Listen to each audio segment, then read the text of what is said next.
Broadcasting.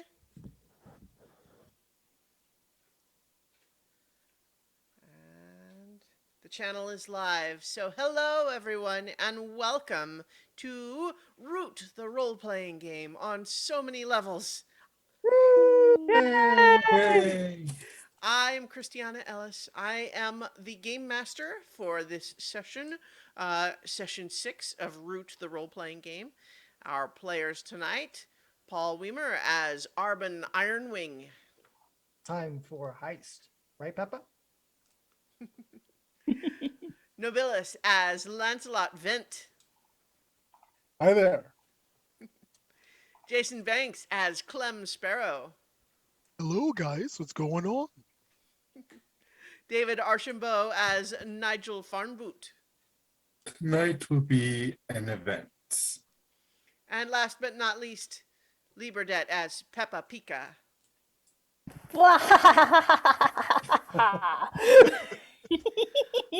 And, Hello. Here's the part where I'm going to rapid fire, just go ahead and ask you to, on the spot, quickly tell me what your current character's alias is in Iron Vein. Paul. It's I am Klein. no, it's Roger Mornwing. But David is Nigel is Glein. Yeah. Nobilis? Bagpiper Morning. Yes. Clem? Johnny Quest, I think boy some of- adventurer and spy. Some of you, I've been saying player name, some character name. Lee? Ornata Stissa. Now, to Paul's credit, he is the one that was actually on the spot. Everyone else got to think for an extra little bit. I have it written down. I had the wrong Bond guy. I kept thinking Sean. No, Roger. Yeah, I wrote this down. You were smarter than I was. So, our vagabonds currently find themselves in the town of Iron Vein here in the woodland. And the Iron Vein is currently occupied by the Grand Duchy, a bureaucratic empire of moles who have invaded and taken over. And you're here to cause the Grand Duchy some trouble in the hopes that it will eventually help another town called Sundell in a very long scheme that will probably have effects later on. But in the meantime, you've got a couple of factors in play. You've got an iron refinery guy named Johann, a fox who has been struggling under the new bureaucracy under the Grand Duchy. He's hoping to not be replaced. You've got the Riverfolk Company, who's frustrated by all the new regulations as well, and some of them resorting to smuggling. Gasp. And you've got Peppa, not Peppa, but Donna, the sparrow minstrel, who has been kicked out of her performance space. Lots of stuff going on, but in the meantime, you've all made some arrangements to try to sneak in to the Longhouse, where the moles have set up their office of operations and such here in Iron Vein. And so we left off with the sun already gone down, you having made some arrangements with some of the Riverfolk Company personnel, Clem making himself scarce because it seems clear that someone from his past is looking for him with some persistence.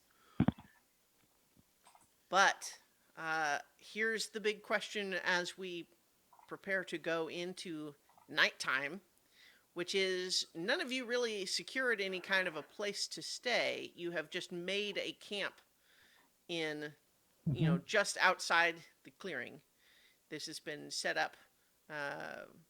So is that where you go for now? Because I think the plan was to break into the Longhouse in the dead of night.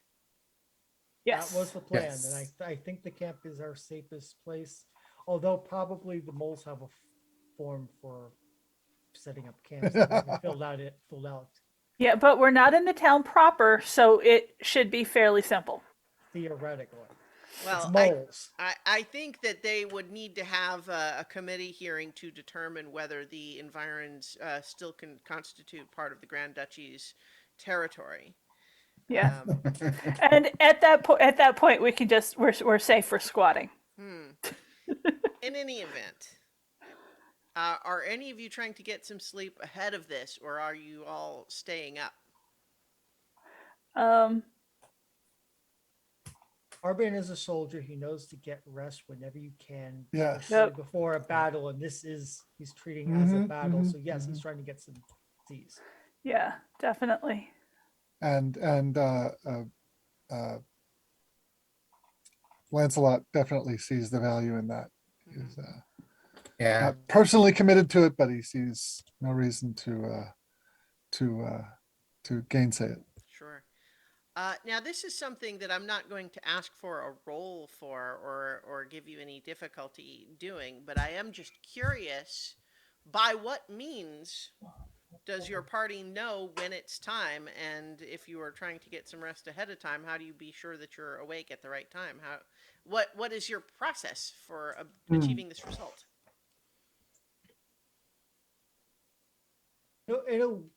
In a world where we don't all have access to a mechanical clock, the rising and setting of stars will give us a rough estimate of what the time is. Mhm. As far as waking us up, is everybody going to sleep along with Peppa and myself? That could be a problem if true. Well, perhaps we do a watch rotation, basically. Yeah, those of us who actually aren't actually on the heist.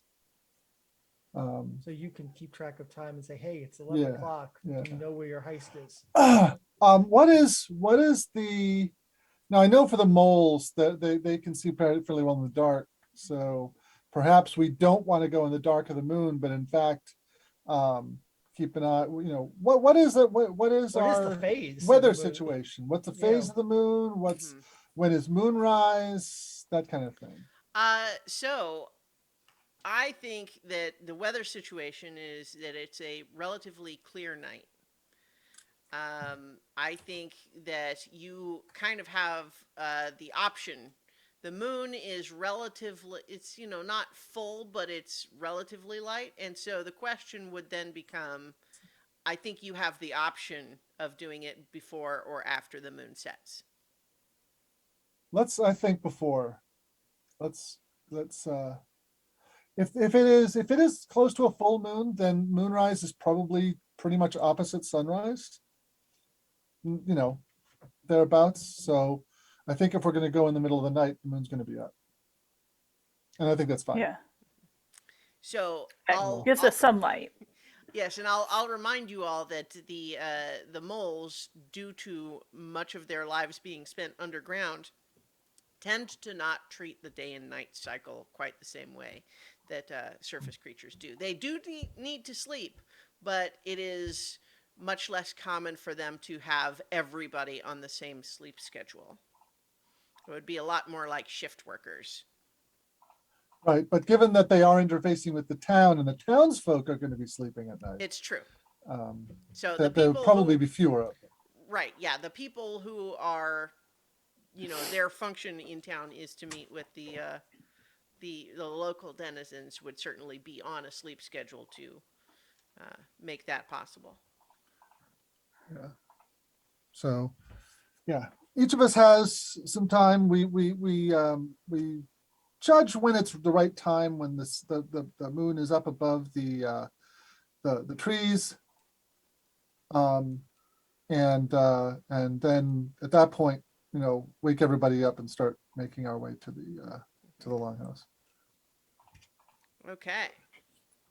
So that raises the next question then is everybody going? Who is going, who is not? Or is everybody going? Well, the actual like penetration crew is Or the birds. yeah, the birds is Arben and Peppa, but Mhm.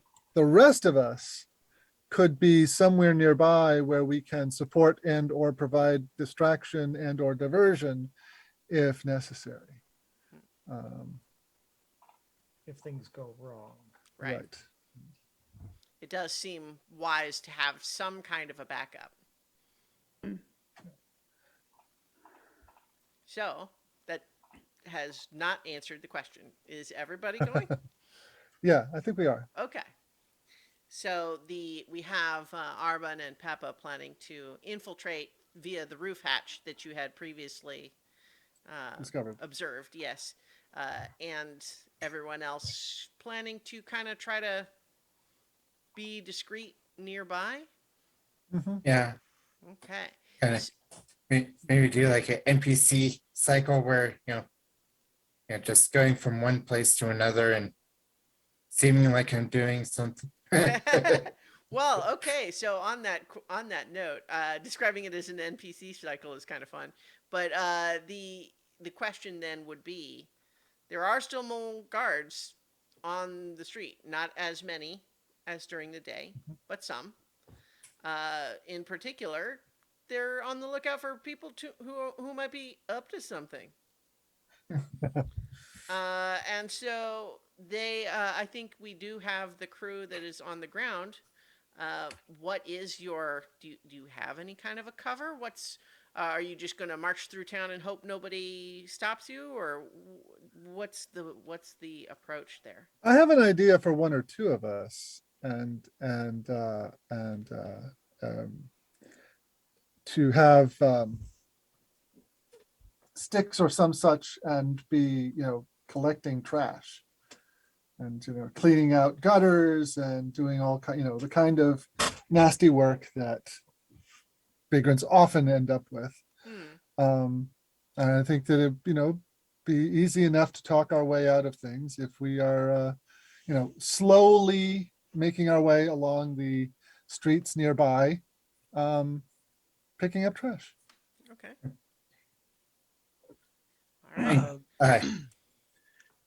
Nigel would be like, honestly, be like going around with this book and taking and like going, like one of the things he'd do is go to the posters of the rules and start writing them down and making notes on that and things Okay. like that. And So is the plan then that you are not sticking together doing that? I mean, you all need to tell me, but it sounds like you have just described a very different plan from what Lancelot just said.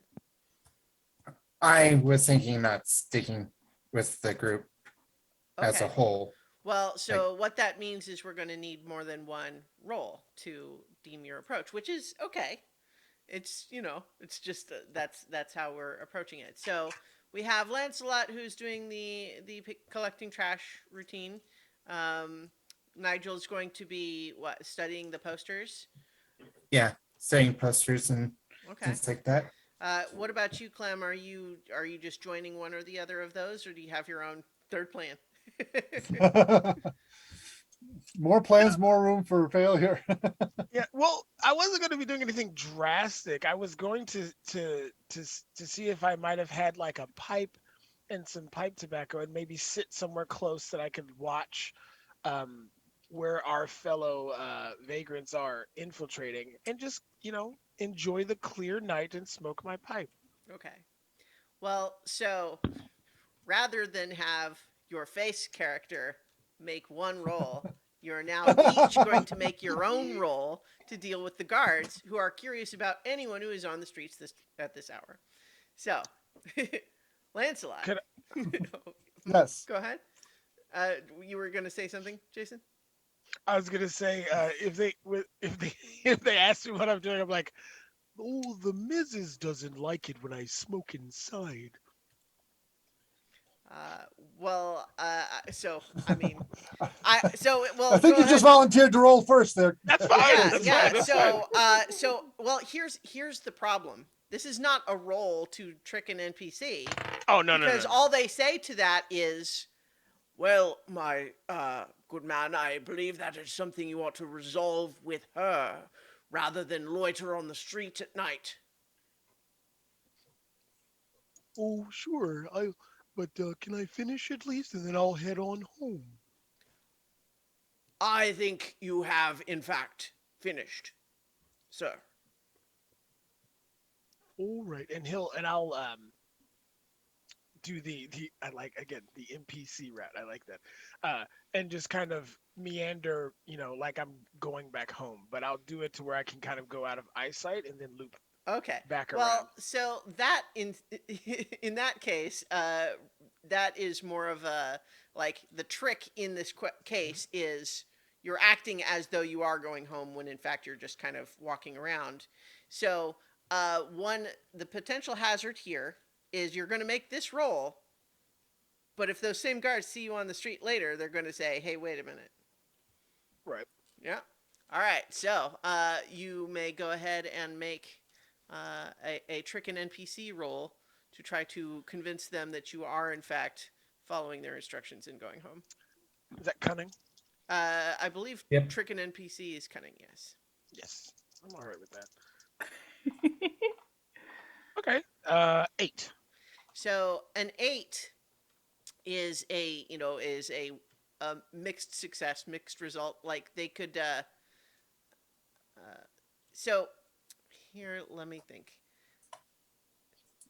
This is the move that is most interesting for me to kind of try to learn how to best approach this. I think what I will leave it as is they accept your answer for now, but if they spot you later still on the street, they're going to come at you more aggressively because it will have been clear that you did not in fact follow their instructions. Yeah. So that is something going in my back pocket for later. All right. In the meantime, Lancelot, I think you are, poking around looking for trash, that sort of thing. Do you have like a sack got a that you're putting it in, Big, or? big old sack. Yeah, I don't think it's out of the question for me to have a sack to do this with. Um, a stick to kind of poke stuff and shove it in the sack and just keep on Okay. going. Sir, may I ask what it is that you are doing on the streets at this hour? Oh, cleanup crew. They don't like this. They don't like us doing this stuff during the day. Who has employed you for this service, if I may ask? Uh, the administrator in the building there.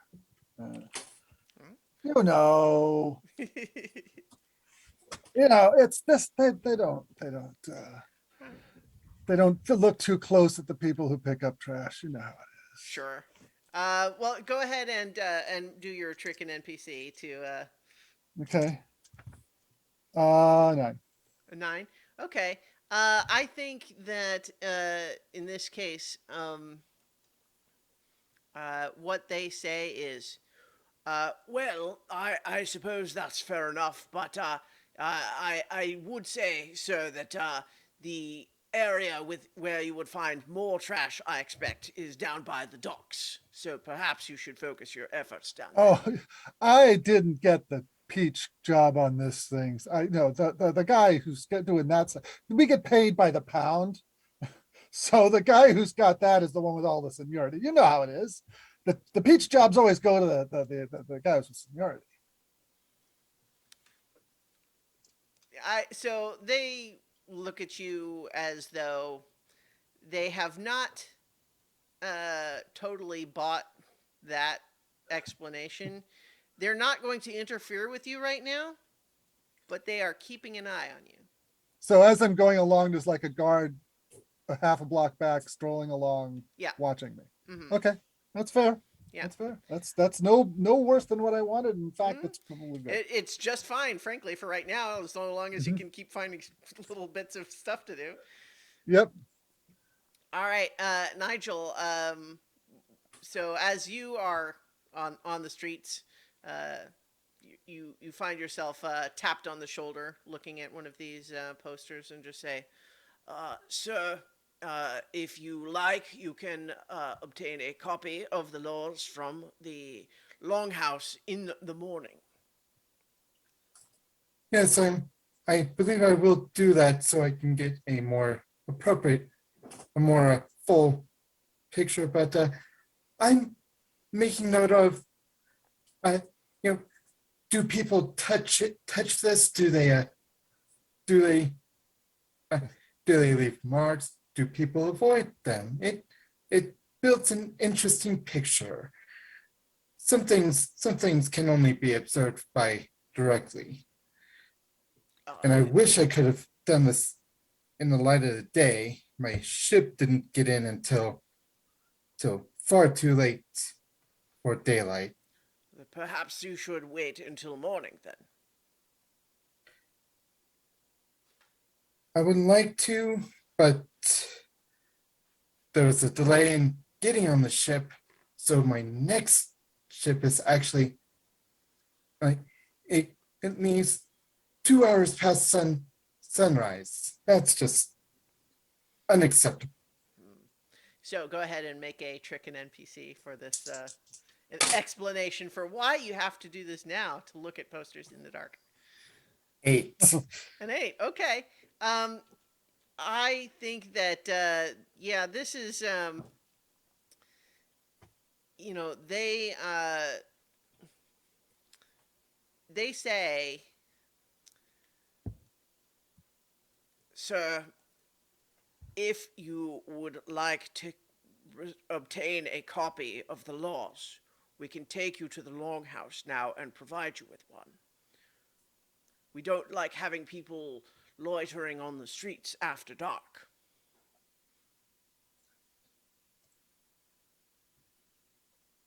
Hmm.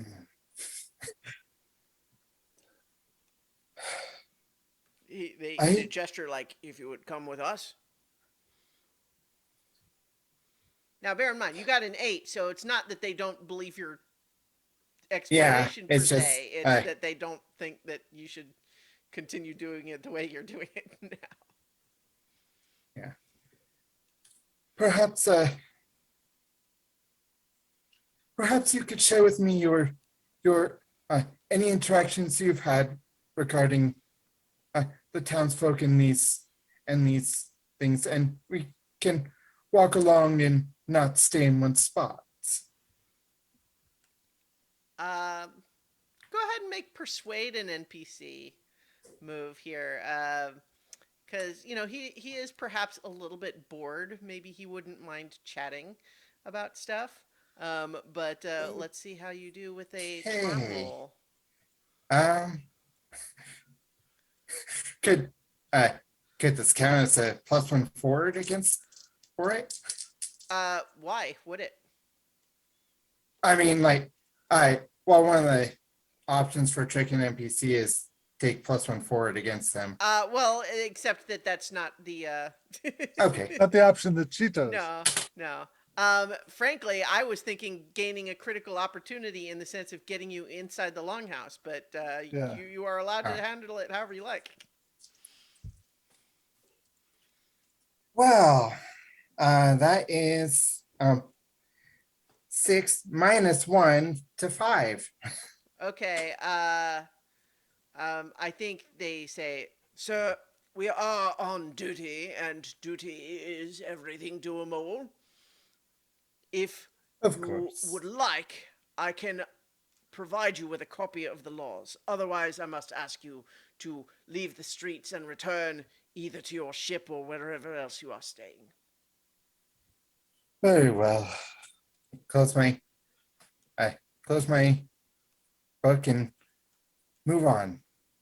Okay, to where? Um, just like So this is a little bit like Clem's ploy, is that you're wandering around the most heavily patrolled area of the town. There are I'm several gonna head guards towards around. head towards the dock, Okay. towards in the direction of the docks. Sure. Okay. So you head down there. There are fewer guards kind of in that direction, and so returning in that way, you don't receive any additional trouble. But it is further, of course, from where everybody else Yeah. is.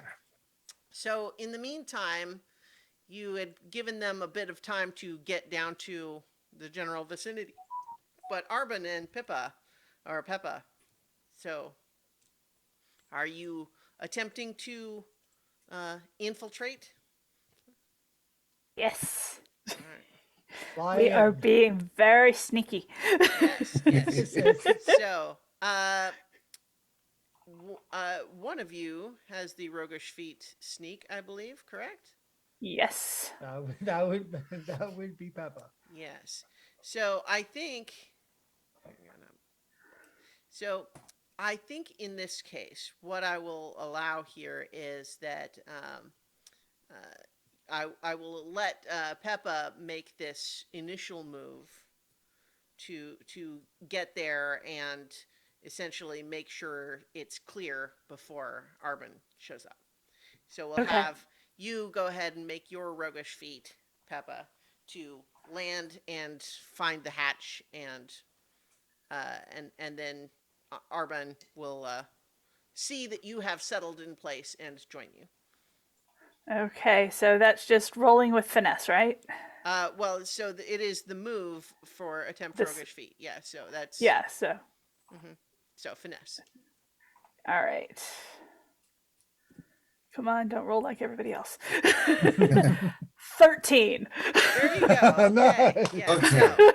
So you land light as a feather on the roof of this longhouse, and you sort of lean your head down to the hatch to try to get a sense of like how much activity is there down there, how much noise would like would alert them, and you're just making sure that it isn't a situation where like someone's just right there under the hatch or something, right? And Right. so that's how you are making sure it's clear for Arbin to join you. And once again, this is not something that is going to risk your discovery or anything, but what is the signal that you give to Arbin that it's safe to join you? Um, I would imagine he's circling overhead or something. Yeah, yeah. I'm Yeah, and given the eagle eyes, he will take visual cues better, so I'll just kind of move my wings a little bit so that he can see it. almost like Yeah. Semaphore. Yeah, so you did choose to do it before the moon set, so you do have some moonlight to work with. All right, so you have both landed on the roof of this longhouse. You have previously scouted out this secret way in, and you have confirmed that there is no one, at least on immediately inside. And so, do the two of you proceed into the longhouse? Yes. All right. So, as you move through this hatch, you find yourselves on the upper level of this longhouse that is still partly open to the floor below. It's kind of like big shelves that are big enough to have things like bunks and crates and stuff on, but not entirely enclosed like a second floor. And so the hatch brings you into a little shadowy area, and you find that you actually have plenty of cover because a lot of this second level has been packed full of stuff that has presumably been moved from elsewhere in the longhouse. And one of the first things that you notice there right by your entry point is a crate that has a big sign on it with a lot of the Grand Duchy's sort of like notary seals and so on it that all seem to indicate a warning contains vile toxins, is the first thing you notice about this crate. Well, isn't that interesting? I Eva wiggles almost her get to- eyebrows at Arbin. Yep, and give a nod. I mean, you see that the sign is like pasted over the the like the place the rest of the crate, but do you inspect it further or Oh, yes, definitely. Let's get a look at what vile toxins. yes? Also, want to know how heavy this thing is. The Get a crate sense of- is not terribly big. It's like maybe 18 inches on a side. And as you kind of go to shift it a little bit, it feels relatively light. Not light like if it was mostly empty and only had a small delicate item in it. Well, I'll tell you what's inside and then you can gauge how heavy you would think it Yeah. would be. Okay. You gradually peel up the warning label a little bit, and you see that it is in fact a shipment of hot peppers and spices from Pinton's Noodle Shop. Well, we must take this then for sure. So you know what would be in there. You're not exactly sure the Tom Ball for specifics, everyone. but yes, Ghost but peppers. it is the spicy stuff that he uses in his spicy soups, and apparently the moles think that's a vile toxin. Well, they're barbarians. Yes. So More hotter, more better. yeah. So you do not hear any conversation from below you, but there is low light in there. There's a couple of like candles burning below. You can't see anything below other than just you can kind of look over to where like it's open below. Mhm. But from where you are right now, you can't see anything. But you hear what sounds like maybe the scratching of a quill, and there are some candles burning, but you don't hear anything otherwise. Okay. So we need to A, get this box out of here, and B, um, we need to figure out how we can empty out the building. Maybe. So the roof OGM, was it flat? Is it sloped? No, the roof is it's kind of like pointed like this, but it's a relatively gentle slope, and there's enough texture of the roofing, the special combination of shingles and thatch that we discussed previously. Mm-hmm.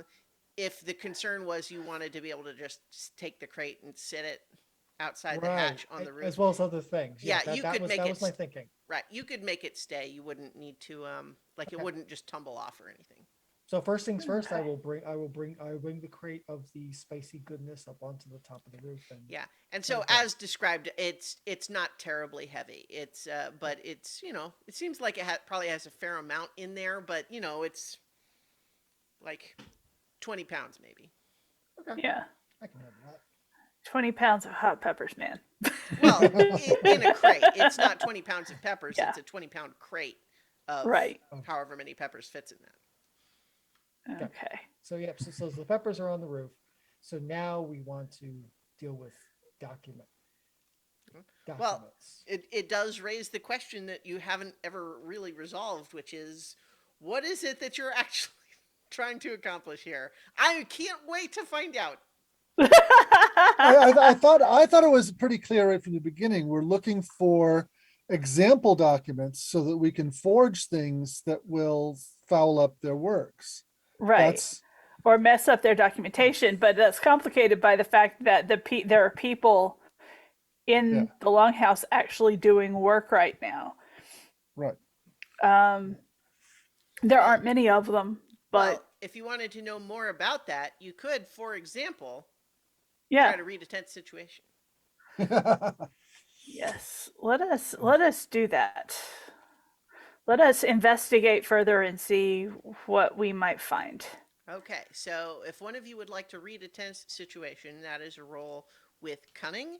It is something that the two of you together could, one of you could roll and the other one help.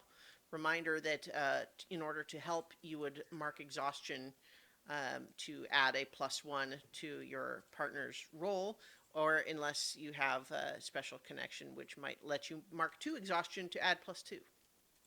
Ironically, I'm the more cunning of the two of us, so I think I should make the roll and you help me if necessary. Absolutely. We'll do that. I'm all about the finesse and you're all about the masterminding.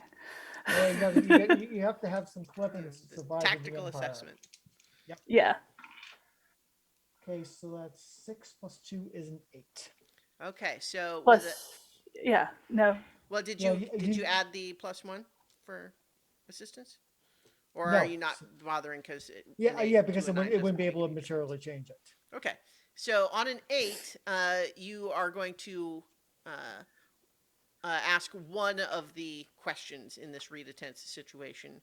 What I'll tell you initially, just at a glance, you see a couple of things. One is that from above, you see what Nigel didn't notice earlier in the day, which is that over at the back, around the back of where all of the other like desks are for other business, there is a trapdoor constructed, which you know to be new to the longhouse and suspect it's probably a tunnel, small tunnel that connects to the others.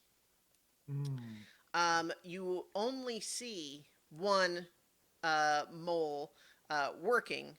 It is a mole who's wearing very fancy clothes and has a lot of really fancy, sort of glittery rings on their fingers, and a little sort of hat that's got some like gems and stuff on it too.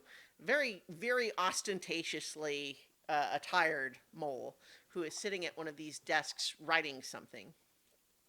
That's the only mole we No, see. well, so the only mole working there is. Okay. That's where the quill scratching is coming from. Okay. There is a guard mole in the corner who is like I think at a. Well, you know what? There is one guard mole in the corner, so now you have a question you can ask, and I'll. Yeah. Okay.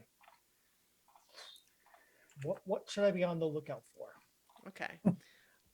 So I think in this context, um, you had seen from outside that although there are guards on various corners and so on, it's not crowded outside, right? There's not very many people outside. But I think that that trap door is the worry, right? Yeah. Because you know that your friends could theoretically try to interfere with guards coming from outside or do give some support in that regard, but uh, with that trapdoor, who knows what could come through there and when. You wouldn't necessarily have any warning of it. But that said, as you're kind of glancing around, I'll go ahead and just give you that the guard is not paying close attention. They look kind of bored, like they've got the duty that is one of the local parliament wants to keep working, so they need to have a guard. So guess what? You chose the short straw today. You get to stand in there and stay as long as they want to keep working. Okay. Oh wow. So I will speak. Poor guy. Yep, I will speak very low to Peppa. So we have. So the question is, do we engage in some mild violence against the guards so that you can get to the papers, or I mean, that mole there has what we want, or it's going to be around where that mole wants. So how comfortable do you feel about me engaging in some violence? And this is not the noodle incident, so it's a different situation. So, This is a completely different situation. Right. And I'll remind you also just that like this is, you do have multiple ways of inflicting harm. Obviously, if you're using something like a sword, that's going to be injury, and filling an NPC's injury track kills them. However, you could also theoretically do exhaustion damage, and if you fill an NPC's exhaustion track, they would be knocked out or otherwise incapacitated. But in a non-lethal way. So I'm just saying that, like, if that was part of the concern, you have those think about it in the fiction of like, you could have a lethal attack or you could have a non-lethal attack, so to speak. Okay.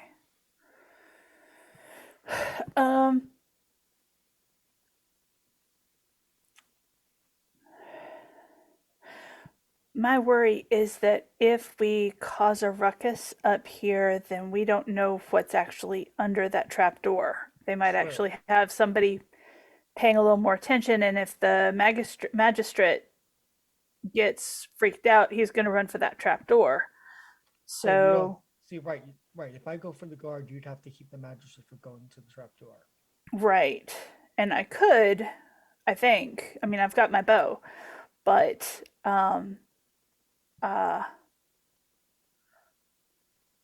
I mean, otherwise it's try to sneak around and try to find what we want while dodging the looks of the guard and the magistrate. That's our other yeah. option.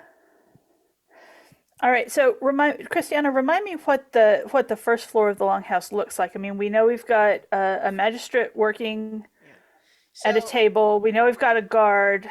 right. So the all of the entrances and exits on the first floor have been boarded up, except one that is in the center of one of the long sides of this rectangular building.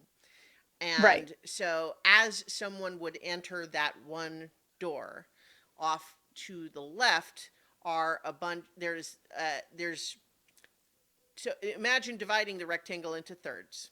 The center third Right. doesn't have a lot of like furniture in it. It's been cleared out, and then the other two thirds are divided by a little sort of waist high wooden, just like it's like in a bank how sometimes there's just a little thing that you have to go through that indicates that you're now in Yeah. the official part and not the waiting room part. Yeah. Um, so on one side there is a bunch of desks that have chairs on both sides as though someone would be coming to consult with an official and do paperwork and that sort of thing, Hmm. and a number of other sort of drawers and other office type furniture. And then on the other side there is the area that's more like a bank. So it has a little wall that's been constructed that's kind of like teller's windows. And then behind that seems to be stuff that's a bit more secured, but not guarded currently. Hmm. Because I tell you what I want to do.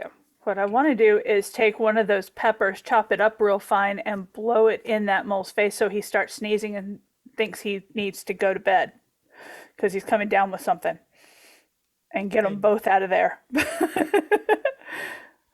I don't know if that would work Well, you know how you would find out?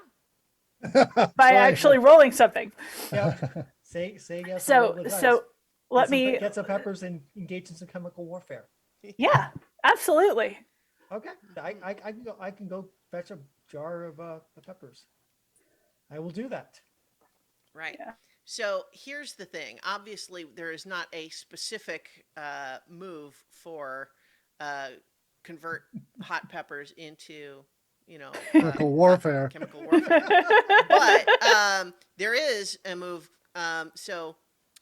There's a weapon move called Improvised Weapon. I don't think either of you have that. I do. You do? Yeah. Okay. Well, I then do. this would absolutely qualify then. When you make a weapon out of improvised materials around you, you roll with cunning. I guess I'm making the peppers. I guess Well, I'm doing. you can prepare it, and then using Yeah. it is you are making Using a bit of gear essentially. Yep. Okay. So roll plus cunning, right? Yeah, All right. Let's give it a shot. That would be a 7. a 7. Okay, so on a hit, which a 7 does count as a hit, you have made a weapon, and the range tag is the range tag here is intimate, meaning you're gonna have to like you're not gonna be able to use this like at range. Yeah. You No. have to But- get right up close to them. Yeah, so you're gonna need to basically get like you're gonna have to just get up and like throw it right in their face, like if like pocket sand, right? Right. So hang on, let me look at the So end you can because have to it's a dart 7 to in, 9. do that, and dart away. Yeah, it I didn't already. realize you did it. Well, yeah. I mean, I think that's. I'm gonna go ahead and just say that that's probably. We need a weakness tag, as well. Hmm. And I think that I think. Yeah, I think the weakness is just that you kind of have got like one go with it. One shot. Yeah.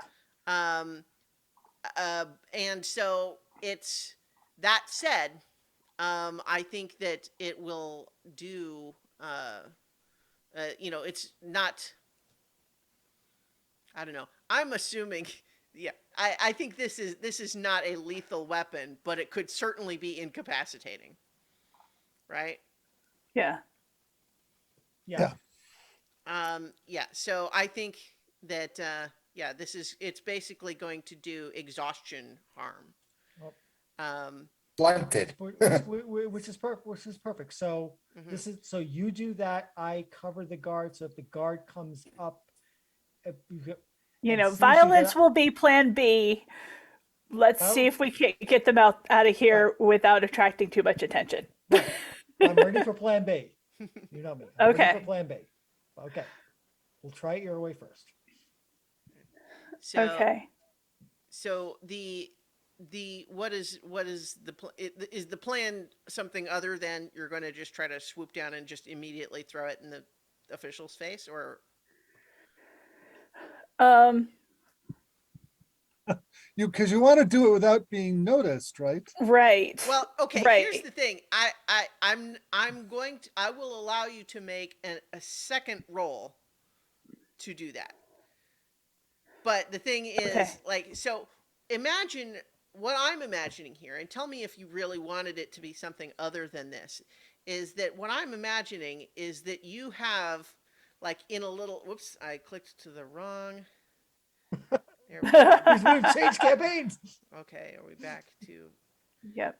Nope, So nope, that's if still the we, wrong one. There we go. yeah, so you have in like a little paper, like paper envelope, a handful of finely ground chili powder, right? Yeah, And you're Uh-huh. going to throw it in that's chili someone's powder. face. Yeah, But the Yeah. idea of doing that without being noticed, like that's what I'm kind of trying to understand is how you would imagine that ever being used without the person noticing it, noticing you, right? Now, See, yeah. Now, you could certainly do it by surprise, but once it has happened, they're going to know something happened, right? They're not Yeah. going to think, Right. oh, suddenly a bunch of chili powder randomly got in my face, Yeah. right? Like No. they're going to Okay. know Yeah. someone did it. Okay, Yeah. let me, can I kind of make an observation here? Mm-hmm. You've got two choices. You can either act in this room without them, in a quiet, subtle way, in a way that doesn't notice. And from the description, it sounds like you might be able to sneak behind the um, teller desk Mhm. and root around back there without being seen. So that's the first thing that I noticed that perhaps you didn't. The Uh-huh. second is you can try to quickly immobilize, incapacitate these two people simultaneously. And then you'd be able to ransack the room. Those are the two choices that I see. If you don't feel confident in being able to take those two down quickly enough that they won't be able to raise the alarm, Mm-hmm. then I would then we have to have a say sneak. sneak behind the teller windows and where the two of them can't see you, and see what you can find there. Because I feel like you guys aren't like linking up on exactly how this is all working. Okay. Right, yeah. So like what you have made with this chili powder thing Uh-huh. is a way to quickly incapacitate someone if you succeed in your attack, but they're going to know it happened. Okay. Yeah. Okay.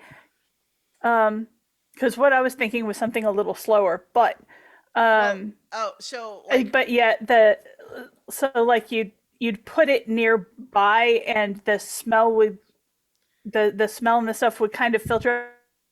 That's fine. If that's not how it's going to work, then that's oh, well, fine. I'll okay, just well, keep it in a okay. pocket and ready to go. Okay, so here I this is where I'm going to say is like I made what I thought you were trying to make, Yeah. right? Yeah. And You I guys think are I the ran ones down the making something conclusions. with this chili powder.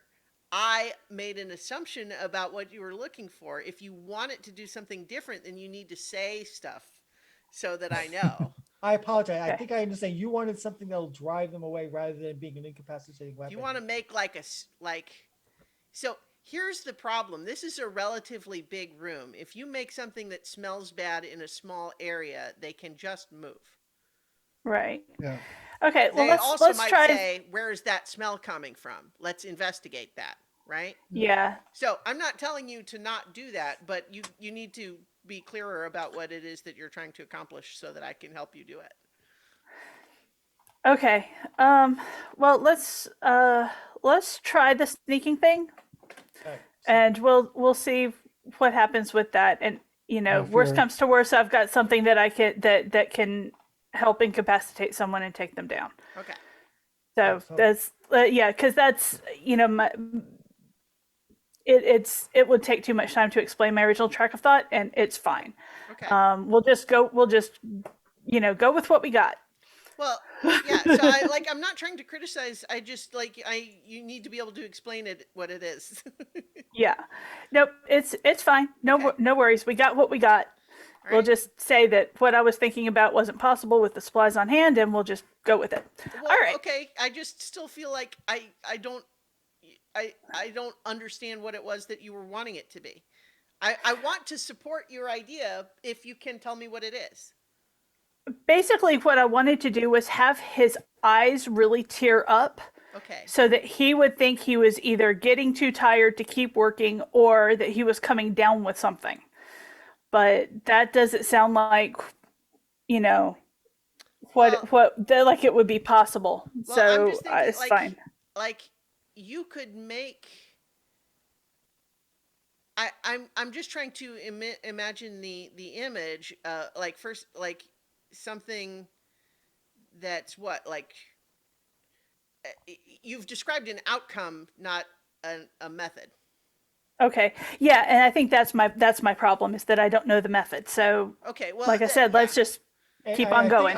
yeah, I think the methods all are too Yeah. intimate to support that. It's like you Well, have to get Okay. to their face, and that's where we're right, yeah. Okay. So I'm just Gotcha. thinking like if you were trying to make a stink bomb, or if you were trying to make something that just gives off a bad smell, we could do Right. those things, but I don't know that they produce a result of someone saying, "Oh, it smells bad. My eyes are watering because I'm too tired."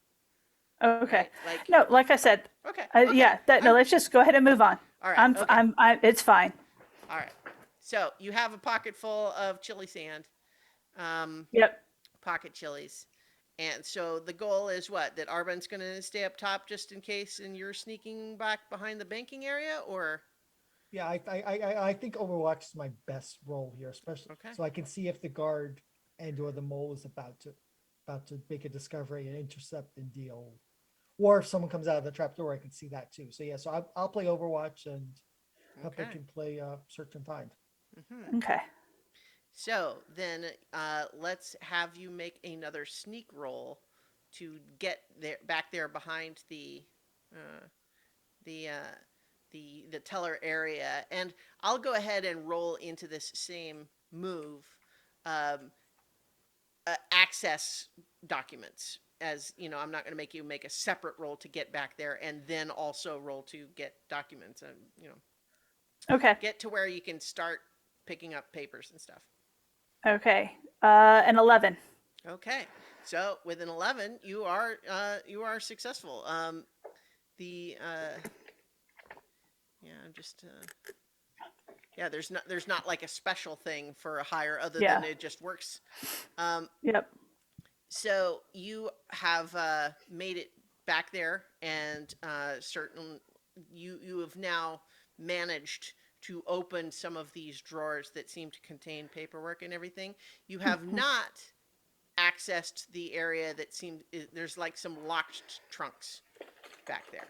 So you have access to just like where they've got like forms and paperwork and stuff that's sitting back there in a slightly secured area, but it would be a little bit more work to get into the stuff that they consider important enough to lock up. Okay. So let's see.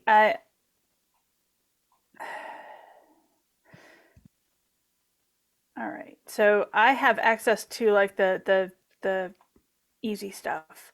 Well, yeah, Can there's I? like paperwork for like applying for loans, Mhm. arranging payment plans for things, trade contracts and that sort of thing. Not like actual completed trade contracts, but like, templates for establishing trade That's contracts. that is exactly the kind of thing we're looking for. Yeah, so I'm gonna take, blanks, Mm-hmm. a couple of blanks that I can find them and stuff them inside my gambeson Okay. so that they'll be safe and secure. All right. And then I'm going to make my way back a little bit and see if I can't uh, get one of those locked cabinets open. Okay. So I think as you're preparing to do that, let's cut back outside to I think you know what uh I was going to cut back to all of you, but you're probably just still I left you in sort of you know what? How about this, Clem? You made your way kind of trying to walk away and look like you were going home, but not actually going home, right? And so you're trying to what? Stay in the area still? Yes, just if I can stick to the shadows a little bit and just kind of keep my eye, make sure that like, you know, if there is trouble, if they get caught, that I can do some sort of assistance, whether it's stop guards from going in Mm-hmm, to mm-hmm. assist them or something of that nature. I mean, I don't know if falling on my shell will work again, but Well, sure. So how about this? I think this is a trust fate move because you are basically taking the risk that the that the that you are going to get spotted by the same guards who told you to leave already. yes, I So am this. not a lucky turtle. And sadly, I don't want to do like our other friend and go towards the docks. Okay, that's not bad. 7. Okay. So on a 7, you scrape by or barrel through. How about this? You are at a moment where you find that uh, you turn a corner and see that what the guard that told you to leave earlier is coming down the street towards you, and so you need to mark exhaustion to quickly sort of hustle back around the other way to avoid getting spotted by them. Okay. Mm-hmm. Uh, Lancelot, how about a trust fate from you on the basis of finding enough stuff to do that it's not suspicious to this guard that's following you? All right. Um, yeah, okay. Roll on luck, right? Mm-hmm. Got an 8. An 8. Okay, so how about you can mark exhaustion just because it turns out it's actual work to do actual work thoroughly enough that you convince the guard that's following you. Does that? Um, How do you feel about that? yeah, I suppose. Yeah. I mean, Okay. if you would rather, we could talk about like your you. Um, Hmm? no, that's fine. Okay. That's fine. Um, in the process Mm-hmm. of all this, while I'm finding all this, I want to see if I can get an opportunity to use pleasant facade on this fellow. Okay. Oh, on the guard. Sucking up to buttering him up, you know. Yeah. Okay. Um, Yeah. and um, not even just like complimenting him, Mm-hmm.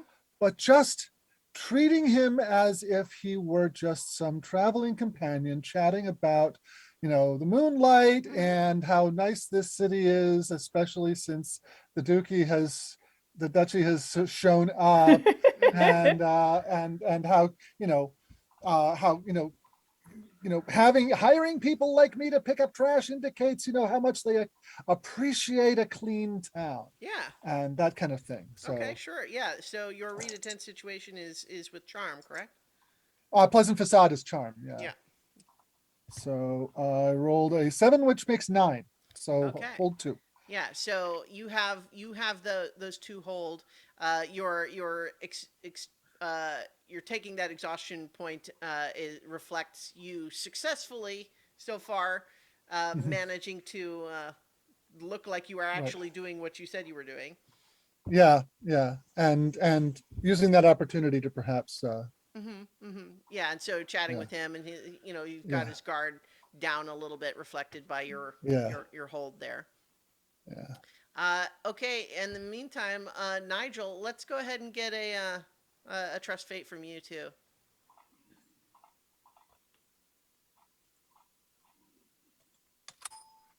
Okay. That is. Ooh. That is a 6. Okay. So with a 6 on a trust fate, you miss, and so I think what happens here is that as you're making your way down towards the docks, you see a group of 3 individuals coming the other way. And one of them is the badger from the table down at the dock office that was wearing the LeBlanc Consortium pin. And as he looks to see you, and like as he sees you, and he's got a fox and let's say let's another otter, not Connor, but a different one with him. And as he sees you, he there's a moment where he stops and whispers something to the others, and then just says, "Sir, may I speak with you for a moment, please?" And they are like approaching you as though they intend to do that regardless of your answer.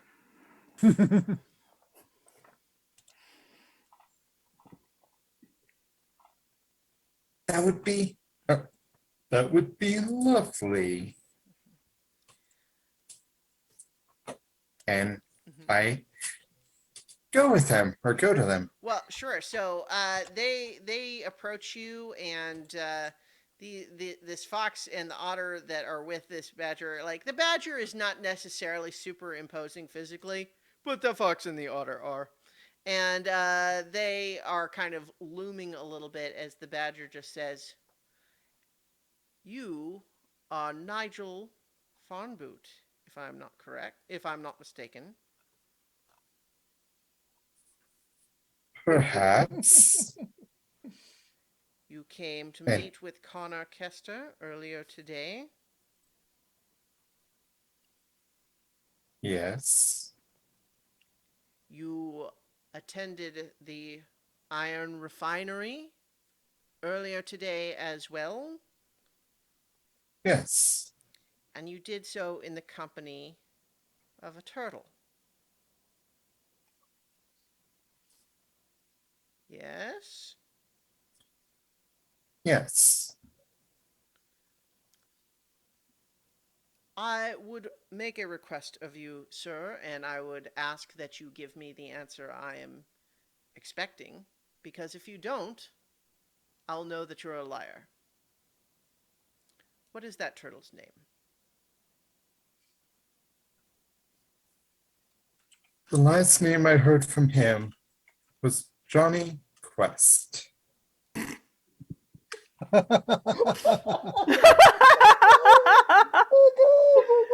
Uh, Not a lie. well, I think though that well, how about this? Roll trick an NPC. Yeah. And that's charm? Mm-hmm. No, excuse me. Cunning, Oh, cunning. Trick an NPC oh, is it is cunning. cunning. Okay. Yes. 7. 7. Okay. On a 7, I think in this case they hesitate. Like he was not expecting you to not give the name he was looking for, but you've thrown him just enough that you just I I am here in this lovely town looking for a turtle by the name of Clem Sparrow, who I believe to be in your acquaintance. Okay. Now, whether or not this other turtle is Clem or not, I believe that you know Clem, and I want you to tell me where he is. I am not 100% sure where he is right now. But you could help us find him. I might be able to. Mm-hmm. I might be able to convince my friends that it is not necessary to drag you back to our ship and have this conversation there.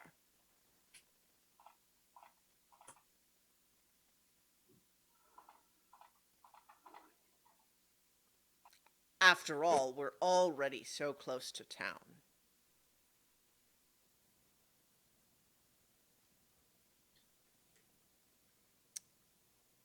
So, Mr. Farnboot, or Glein, as you believe you told the moles, Yes. we have eyes and ears enough to know what went down the last time you were in Iron Vein. And your previous association with the person we're looking for. All we want is for you to help us find him, and there won't be any need to let the Grand Duchy know who you really are.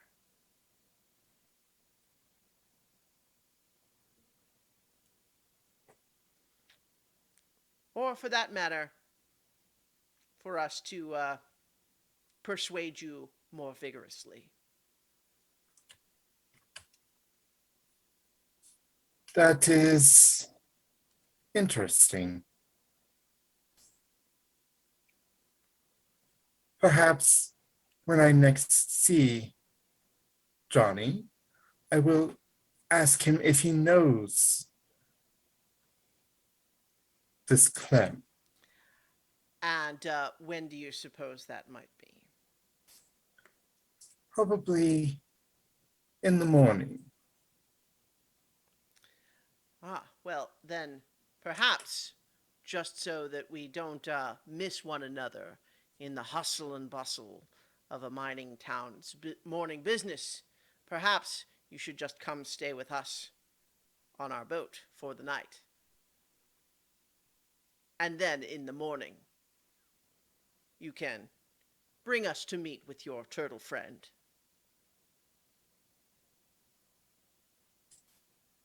Well, I do believe if I do not show up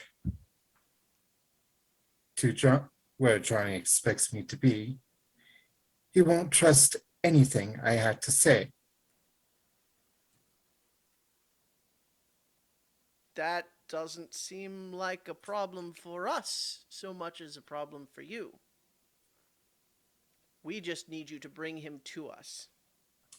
Or us to him. Our business with him is not yours. Unless you make it so. Perhaps I could hear some idea of what the business is so that I can phrase it better. Let me be clear. I believe you know where he is. And I'm warning you, we will make it very unpleasant for you if you do not take us to him right now.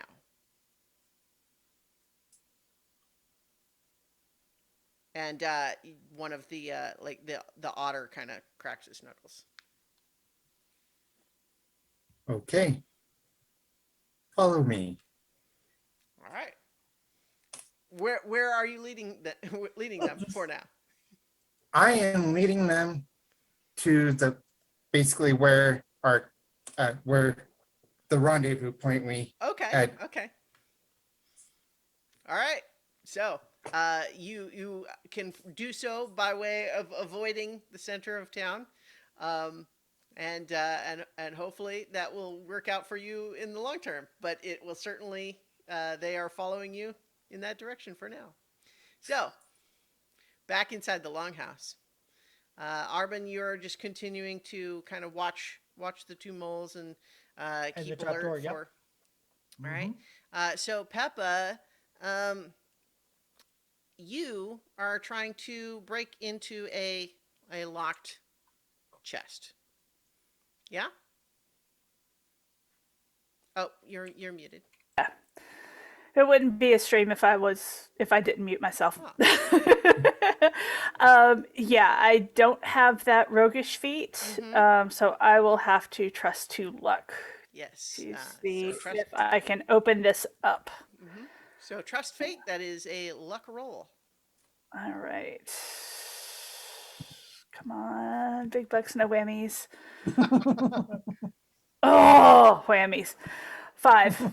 Okay. So in this case, what you are dealing with here is that uh, I will say you were trying to just gradually pry open the lock with just like simple application of just like bending it slowly out of position in order to be Mm-hmm. quiet. But unfortunately, what happened is it gives at the last second. So I'll say you managed to ka-tunk the lock, but it definitely Makes a big ka-tunks. noise. And you immediately are sitting there next to this locked chest, which has just had the lock popped, but you immediately hear two voices say, "What is that? Who's there?" And Arbin, you see that the mole at the desk is Mhm. paying attention and looking, but not hasn't gotten up. The guard Okay. is starting to move over in the direction of the sound. Okay, so is there where a place where I can basically dive down on top of the guard? Because if the guard comes, he's going to wind up finding Peppa, and Peppa's going to be cornered. Well, So Peppa can hide. yeah, Peppa does have that roguish feat. Peppa can hide. Well, yeah, but if you want like, to try? You want to trust that? so what you Okay, have, so okay, what I'm going to do then is, knowing that Peppa can hide, I'm going to basically um par- parallel the guard, and if the guard finds Peppa, then I will swoop in. I will Okay. not be premature. I think I'm going to violence a little too fast here. Okay. I, Well, I mean, it's up to you in Yeah. terms of what's too fast or not. But what I will say is you have the roguish feat blindside, correct? yes, I So do. that is exactly what that would be. Is that if you wanted to just swoop down and take a shot at him before he has any way to to to notice or to stop you, that's what that move is for. Mhm. Yeah, I will use that if it seems discovery is imminent. Hmm. Yeah. So the blind side. Yeah. Uh, so you can try to make your hide move, Peppa. This Okay. roguish feat. Please. Oh, 6. Oh no. Okay. Go. So this is not a success, but it costs you something. This is just a straight up. You're like I huddling clonk around. my head. I clonk my head into the table Yeah. Okay. Yeah. So it's that I'm like, trying to hide under. yeah. Oh, So no. unfortunately, yeah, you have just unfortunately in your attempt to hide, you have made another noise, and the guard is uh, points his spear and says, "You there, freeze!" Now it's time to blindside. Okay, how about a attempt roguish feat, Arbin, That's with your that's blindside? finesse. Finesse. I only got a +1, and so let's hope for a decent roll here. That is a 5. A Oh 5. no. Okay. Oh no. Ooh. Yeah. Two Oh and no. 2, and a 1 is a 5.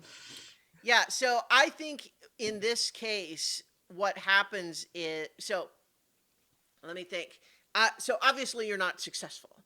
I Right. think that the Well, here, let's see. I've got some for blindside. The risks that you might leave evidence or draw unwanted attention or plunge into danger. I think you are going to both draw unwanted attention. And Um, plunge into danger. Yeah, so I believe that you are swooping in, and all of a sudden the other mole from back on the other side of the building says, "Look out!"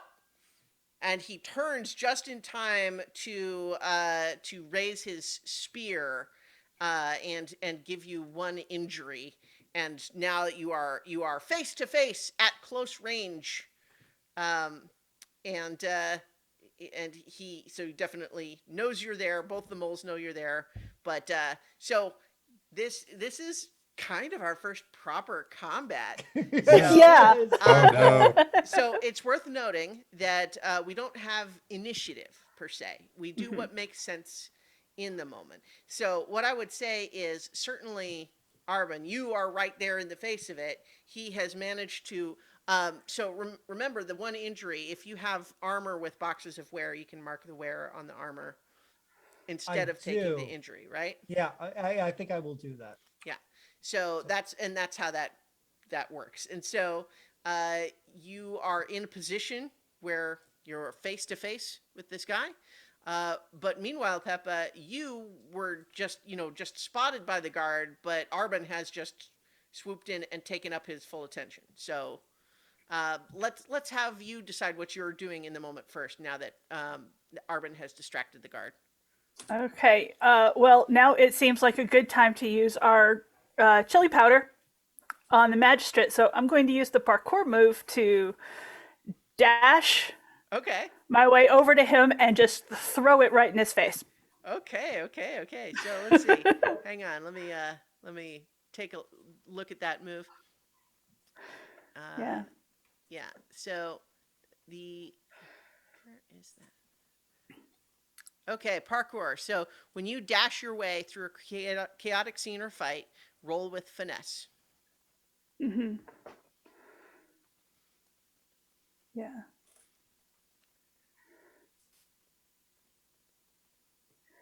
All right. So go ahead and roll with finesse. Yep, Let's yep. see. Come on, roll better this time. 12. 12. There you go. So on a 12, you hold 3, and you can spend your hold 1 for 1 to dash to something within sight and reach it without being stopped, or to dash away from something nearby without being stopped. And you can dash away from an enemy even at the moment they attack.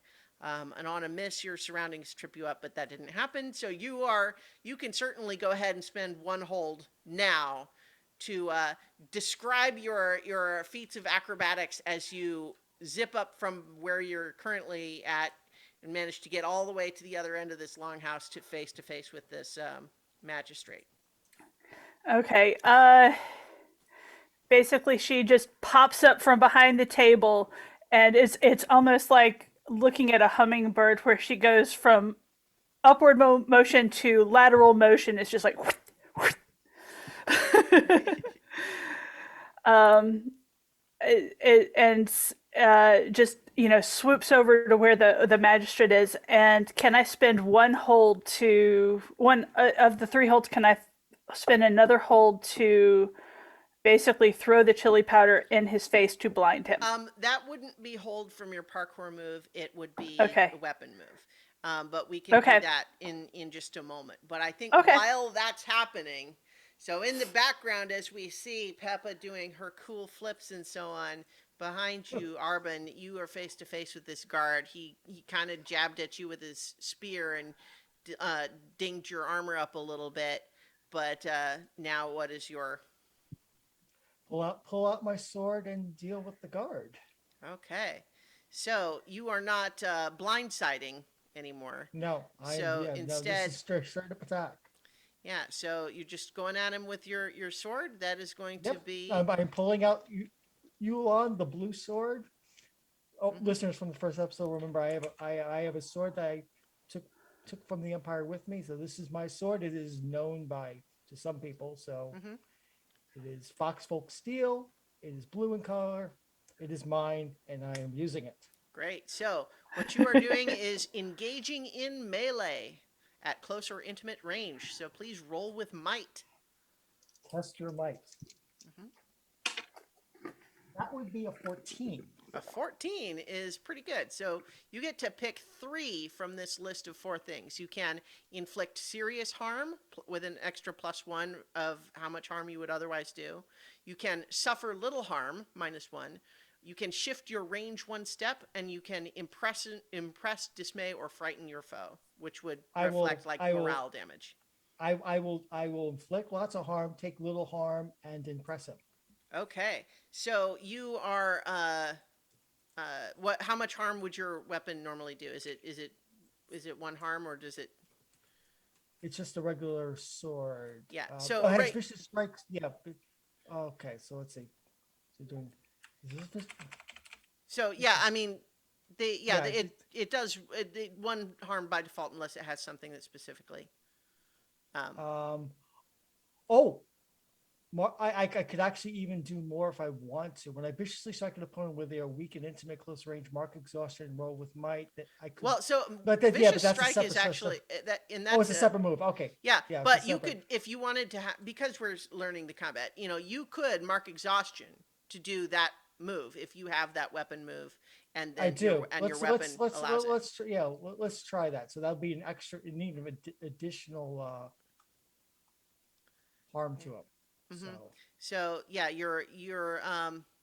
oh, so but your weapon skills doesn't include vicious strike.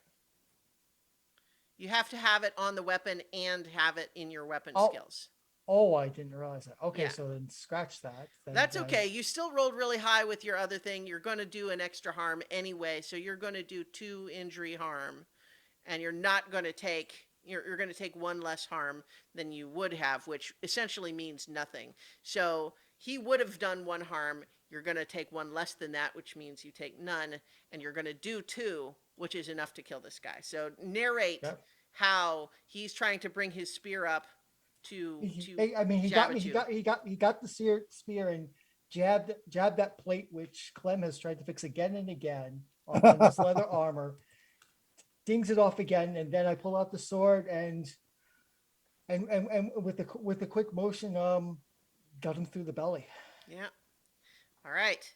So, Peppa, you have run up towards this this individual, this magistrate wearing all these weird fancy jewels. They're not weird. They're just fancy, I guess. They're not Yeah. weird in that way. They're just so they wear a lot of jewelry. Yeah. So, but you are now going to engage in melee with them with your chili powder, and so it is. Well, no, you know what? It's target someone because you're throwing it, right? So that would be a finesse rather than might. Okay. Now, target someone usually would be far range, but that's what is a unique property of this this Okay. weapon. Okay. Just because I'm throwing it. Yeah. Well, in fact, actually, if you want, no, yeah. So, hang on. What weapon skills do you have? My weapon skill is trick shot, Okay. and that's for my bow. Right. Yeah. So that wouldn't apply in this case. So just go ahead and yeah, I think because it says the move by default is that target someone is a vulnerable foe at far range. So I think I'm going to go ahead and say this is engage. Yeah, I will allow you to. Okay. We're going to do the target someone move with this specialized weapon that's been made, which has the intimate range. So you've gotten within range, which means you're right up in his face. Okay. And you need to roll with finesse. Okay. And I got an 11. Okay. So with an 11, you are able to choose also between those 4 lists. You can inflict serious harm, suffer little harm, or shift your range 1 step, or impress, dismay, or frighten your foe.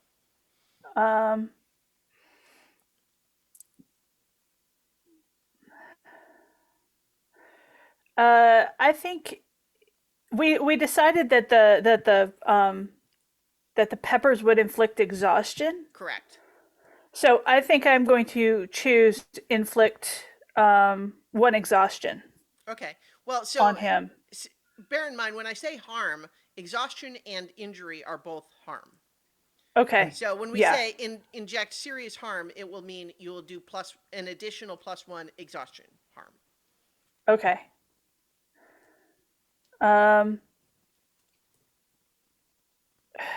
Because what I really want for the peppers to do is to just completely wipe out his visual range. Well, you don't know how many boxes of exhaustion he has, but Right. nonetheless, you have gotten a successful hit with this special weapon that we made. So Yeah.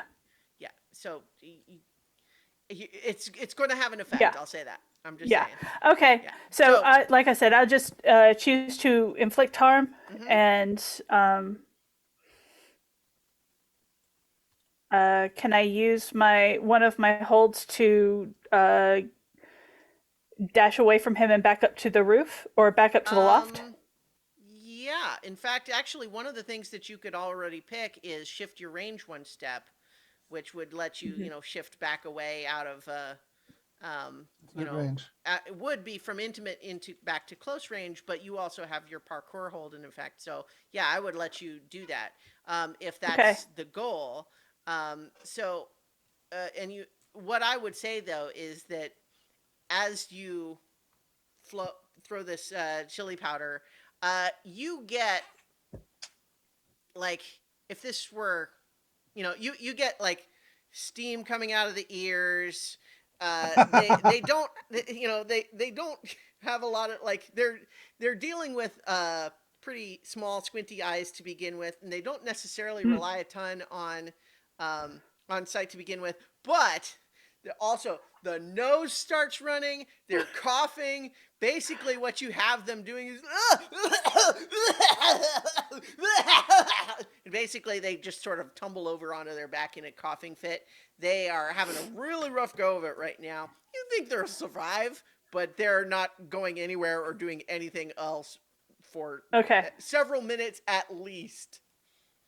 Okay. Yeah, and so if you go all the way back up to the other level, you can, but you and Arben have both now together dispatched everyone who's in here. Yeah. And without them having made all that much noise. Okay.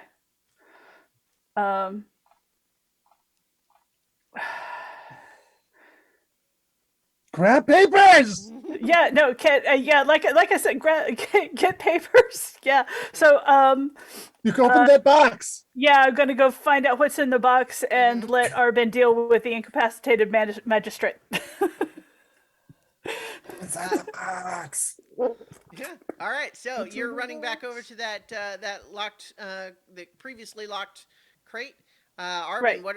what are you doing now that the magistrate is over there in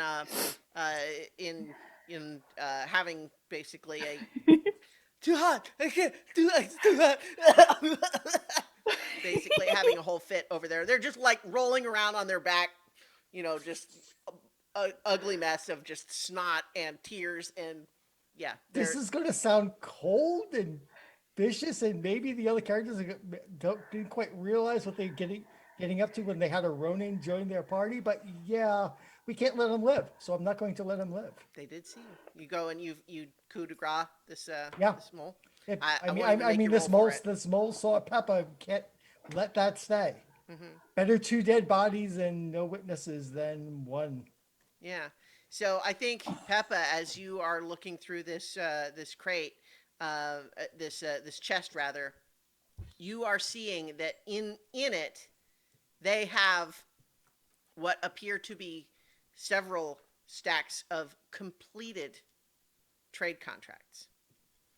You have no idea whether these would represent only copies or anything like that, but you nonetheless these seem to be completed, signed, official trade contracts that I don't know that you have the expertise to immediately understand everything about them because this is taking place in a moment. But I think as you're glancing at that and realizing what you have, you suddenly hear the coughing and sputtering from the magistrate cut off Peace. quickly. Right. Yep. Yeah. And so Peppa goes a little wide eyed for a little bit, kind of side eyes the guard, kind of looks back at her papers, side eyes the spreading blood Blood. stain on the floor, sidles around to the other side of the thing, and then starts securing the documents in her gambeson. I think we established I didn't kill anybody in the noodle instance. This is so surprising. Yeah. So it's a little surprising. She'll probably be okay, but uh, it would be bad to leave tracks.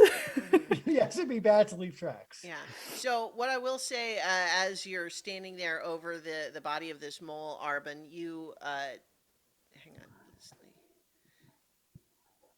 You see that this mole was working at a desk that has the nameplate Alyona Rappington Formole.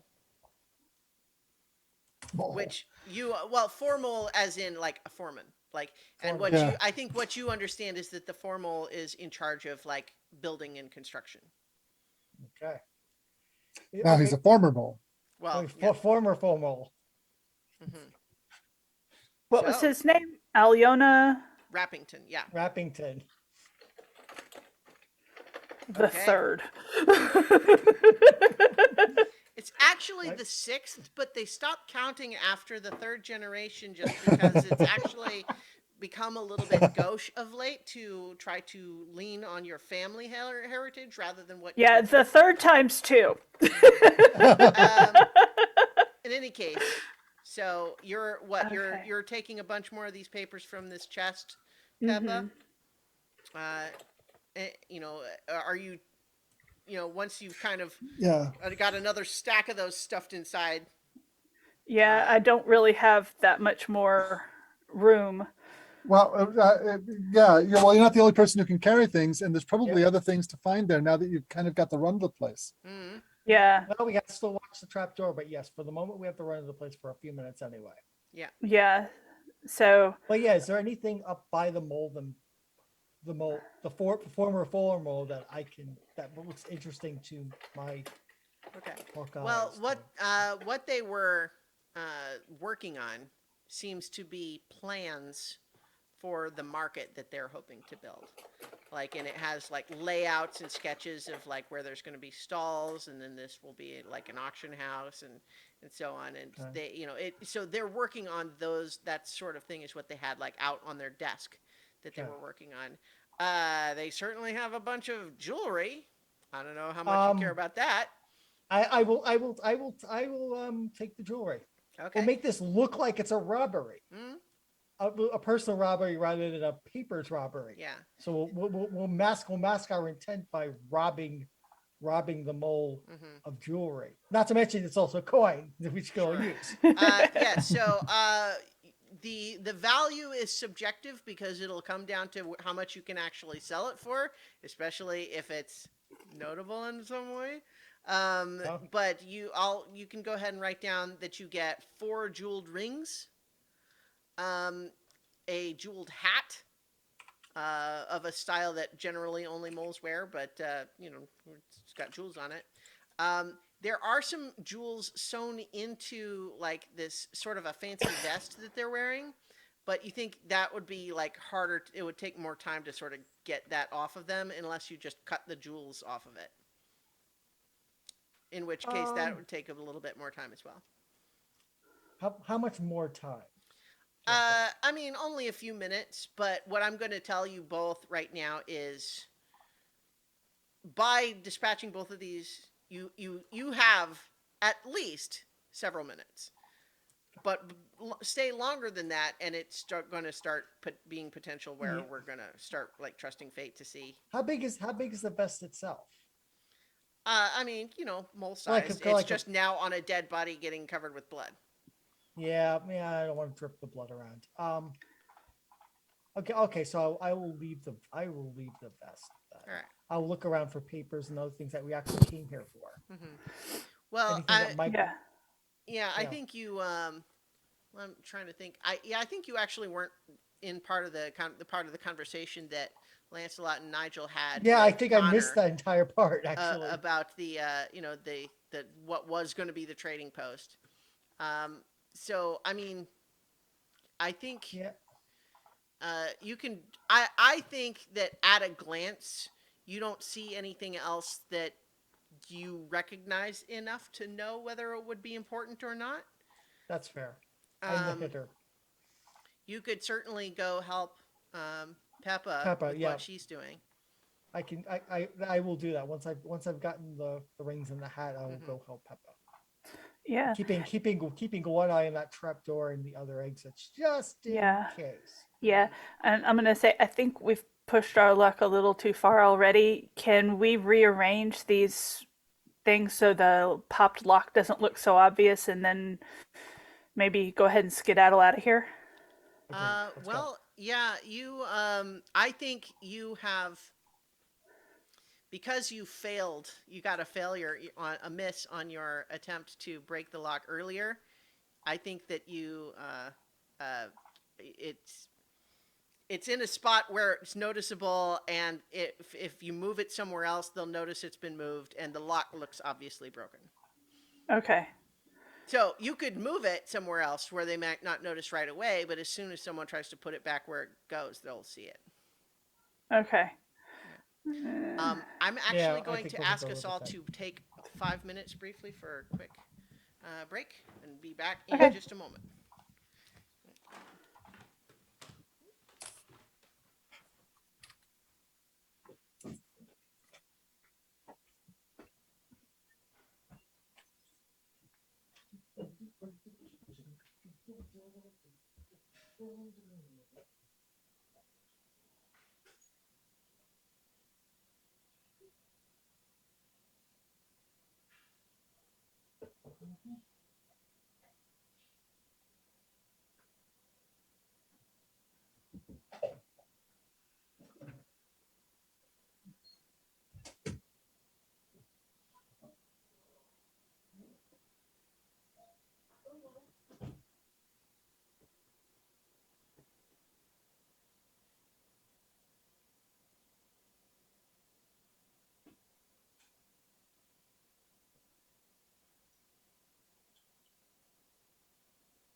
You know, I in my notes I added a kill count.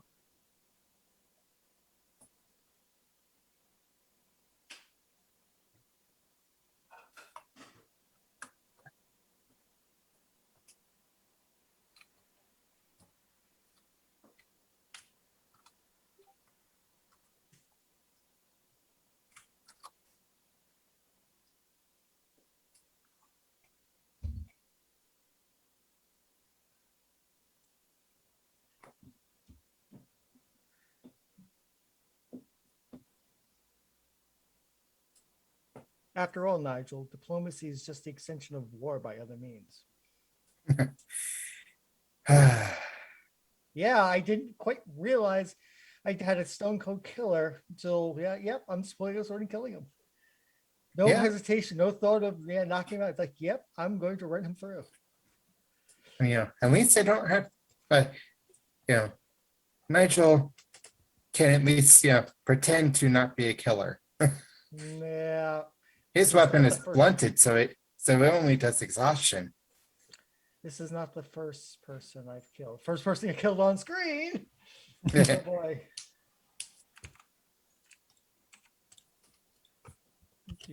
While we're waiting for Christiana to come back, I think we ought to say hi to some people in the chat room. We've got Otten, Extra More. It's a great name. I love it. Caxips, Tenerife, Trauma Train Rich. That's a name. There's a name. Trifidemats we've seen before. Yes, Triffid is a friend. Hi, Trish. So yeah, it's a pretty full group. compared to usual. We got more than 5. So Yay! Go Yay! us! Hello. They can see us at our worst and bloody and in trouble the most. They picked a session where things are going sideways. Interestingly, Well, they hey, picked know, a session where things are going interestingly. yes. well, yeah. I mean, it's where you guys are. We get our first. You're in order to gain, you have to take risks, and you're doing it. Yep. Yep. And at the same time that you have accomplished a mission in terms of you're going to be recovering not only some valuables but also some valuable information and documents and so on. But you have also now killed a guard and one of the local politicians, and so I mean that's not going to go unnoticed. Christiana, Yes. while we were having our bio break, I had a great idea Okay. that would have been great to prepare for if I had had the idea an hour ago. So we can Um, potentially talk kind of- flashback. Yeah, I want to have, since I have this whole trash idea, Mm-hmm. I wanted to have a piece of trash that had a piece of paper kind of stuffed in a pocket somewhere that I could fish out at the appropriate moment, that would incriminate a member of the hierarchy among the moles. Interesting. Okay. So Yeah. So is that something that you would be someone would be counterfeiting? yeah, I wanted to have somebody who is good at counterfeiting to make something like Okay. that I could quote unquote discover while I'm breaking trash Yeah. and show to the guard. So here's how we'll resolve that is that we're flashing back to this moment of counterfeiting, and it will be a question of you have this document, and it'll be a question the result of the roll will determine how effective it's going to be. Right. Yeah. Right. Okay. So I think in this context, who would be doing this counterfeiting, and what would it be saying? I think what it would be like a message that's being passed off from one person to another Okay. that says, make sure the guard is light tonight. I have people coming in to do the thing we talked about. Oh, nice. And I want it to be, and you Thank know her. what? That's all the message needs to say. Okay. Make sure the guard Oh. is light tonight in the longhouse. I've got people coming in for the job we talked about. Aha. Okay. How about for a have the signature be LK? It doesn't even need to be No? because Okay. because we're just sowing chaos. We're not trying to incriminate any particular person. We just want them all to be looking at each other. That's the goal for this. So we just want it to look like it was written by a mole. Sure. So probably Um, some kind of fancy calligraphy type thing. Okay. Well, I think we've actually got 2 of you that have counterfeit, if I'm not mistaken. Yes. Nigel definitely has it, and Angel and and Peppa. Peppa. So, Yep. which of you would want to do it? This is an attempt roguish feat. You can also theoretically have one help another. I will assist Peppa if necessary. Okay, I can do it. I can give it a shot anyway. Okay. This is an attempt Alright. roguish feat in the past. Yeah. Mm-hmm. Yeah. So All that's a right. roll with So finesse. roll with finesse. All right. Oh no, you didn't want to have me do that. It's a 6. Okay. Help can But- make it a 7. Help can make it a 7. Yeah. Yes. I'll make it a 7. Okay. So mark exhaustion to Yes. to represent that help. So on a 7 to 9 for attempt roguish feat, either you can mark an additional exhaustion yourself, Peppa, doing the roll, or one of the risks of the counterfeit will come into play. What are the risks? The available risks from which I choose are leave evidence, take too long, weak result.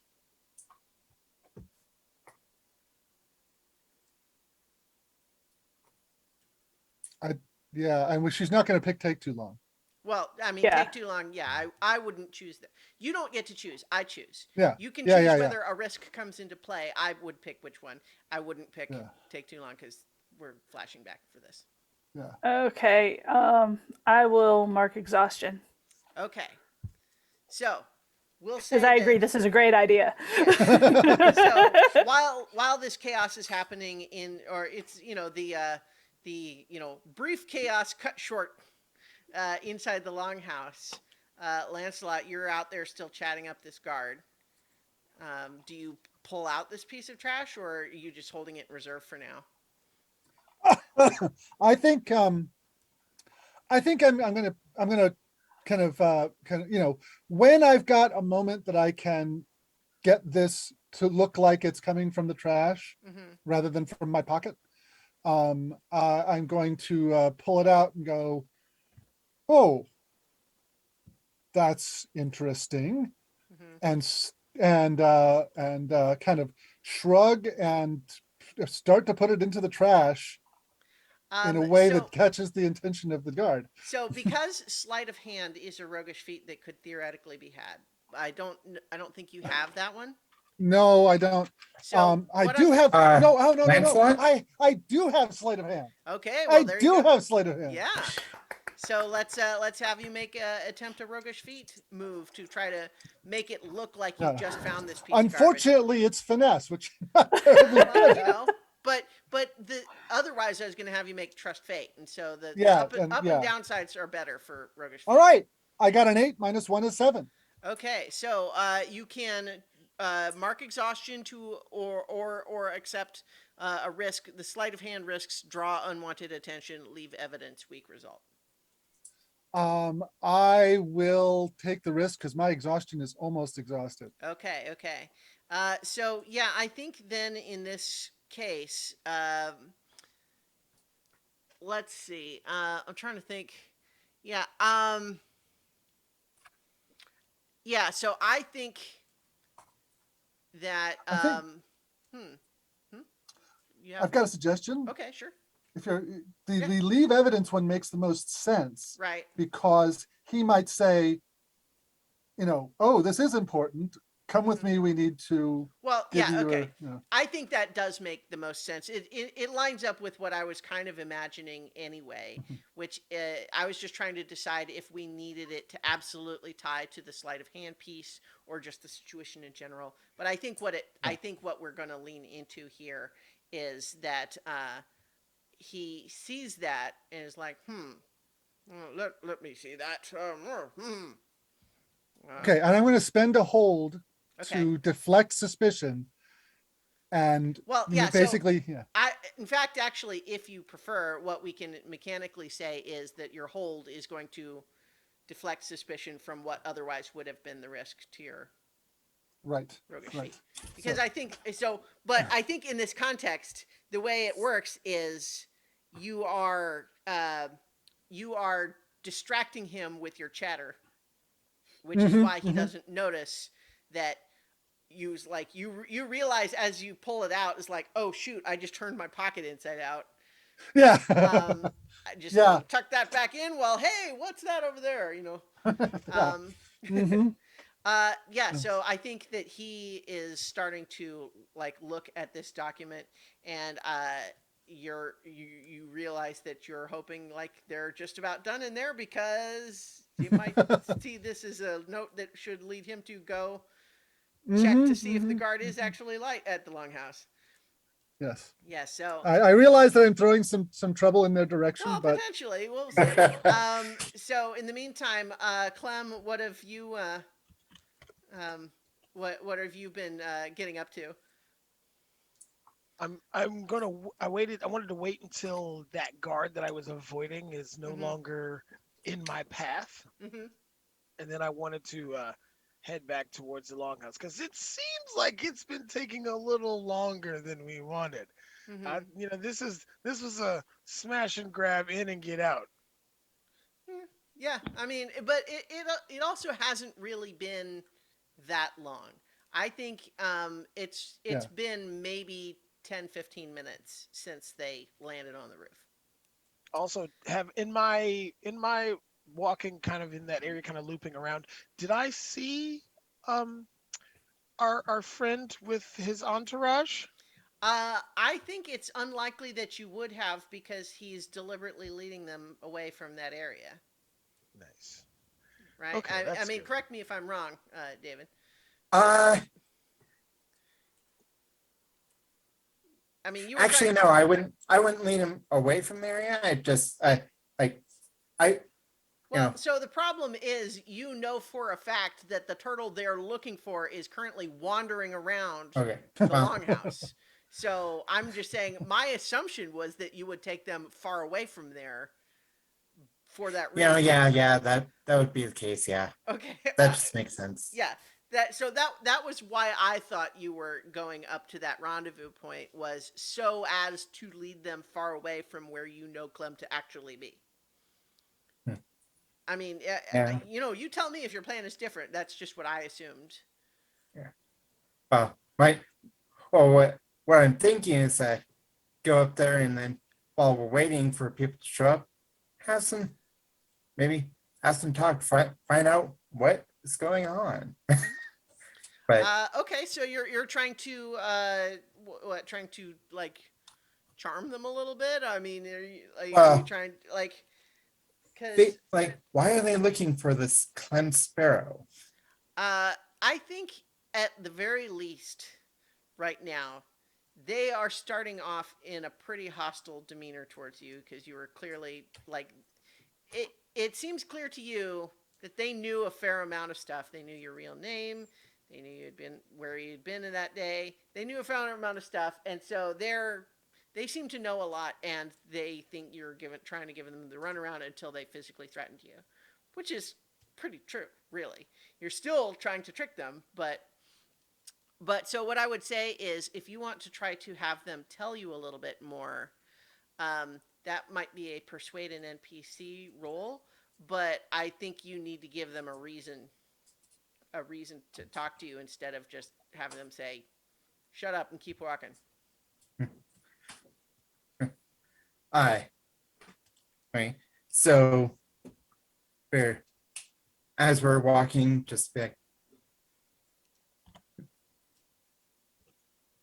if this Clem if this turtle, no wait, if Johnny uh, does know this Clem that you are looking for, you know, he would likely know why you are looking for him and possibly not even show up.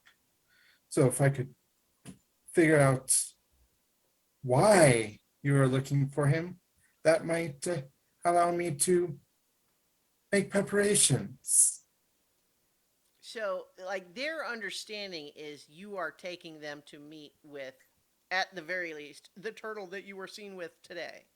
And they're not convinced either way whether this might be another turtle or the turtle they're looking for, except that they know you also know that other turtle, right? So you're the only one that knows for sure that we're not talking about two different turtles. But they thought that you were leading them straight to this turtle. That was the impression they had. So I guess what I'm trying to understand is what you're telling them. Like, make preparations for what? Give him an explanation as to why running is not the best choice. Well, I think that you should leave that explanation to us.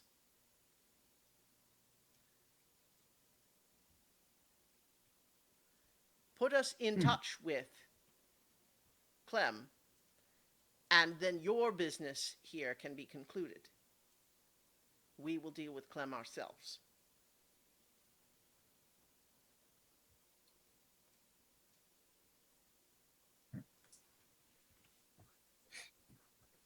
This does not need to be any of your business any more than it already is, unless you choose to involve yourself further, which I warn you, you do at your own peril.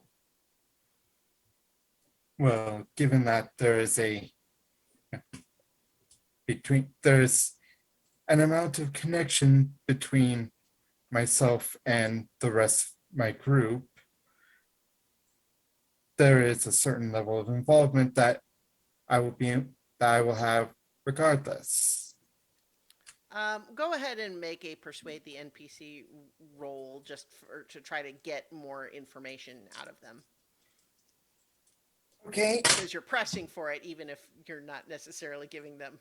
Oh, 7. Okay, on a 7 to 9, they aren't sure, and I think the GM will tell you what you need to do to sway them. I think in this context, they need to know you're not screwing with them, meaning they need to see you lead them somewhere relevant. And unfortunately, right now, you know that that's not true. They say, maybe show us this turtle friend of yours, and then we can have a talk about what we are doing here. Okay. So can we say that it's about this point that we get to the rendezvous point? Yeah, maybe you're getting close there. It's a little ways away, but you can be heading up there. So what is basically my thoughts like, have this realization, get to the rendezvous point, then say, well, I was not lying when I said I don't know exactly where he is. The rest of my group is performing an operation, and well, we don't have instantaneous communication across distance that won't draw attention, so perhaps the badger is looking at you with narrowed eyes, and then he turns to the fox that's with him and says, Anders, and he nods. Anders is about to punch you in the stomach. What are you gonna do? You see him preparing to hit you. I would. Well, then I say, we have a camp that I know everyone will return to. All right, holds the hit. So the badger holds up. Yeah, where is this camp, and how do we know you're not gonna lead us in another runaround like you did just now? This way. All right. So are you leading them in the actual direction of the camp? Yes. All right. And I would like to, I would like to very, very subtly leave something behind. Okay. Like what?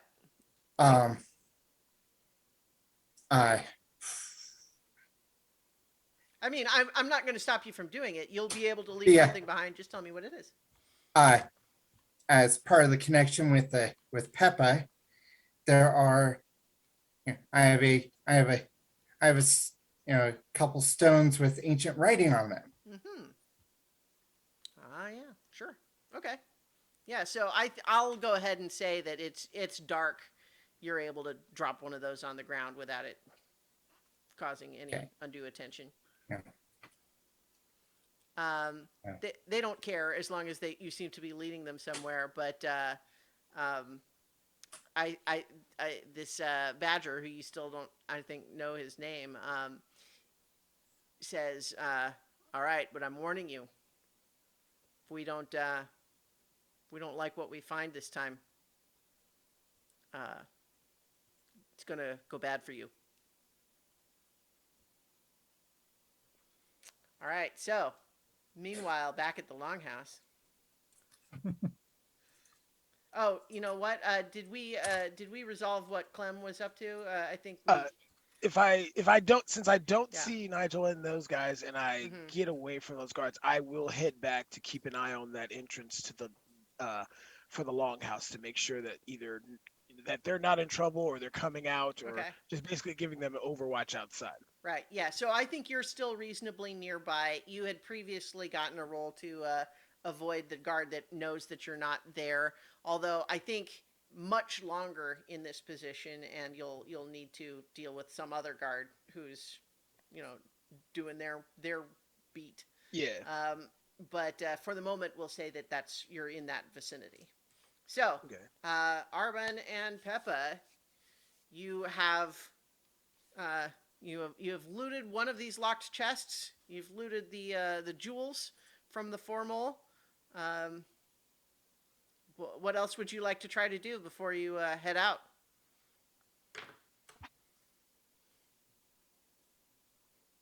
How many lock chests are there?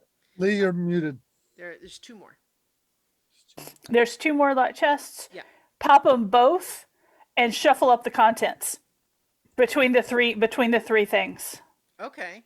so that they're not sure what was in which one, and it's it's obvious somebody. It's like I'm gonna pull a Venick.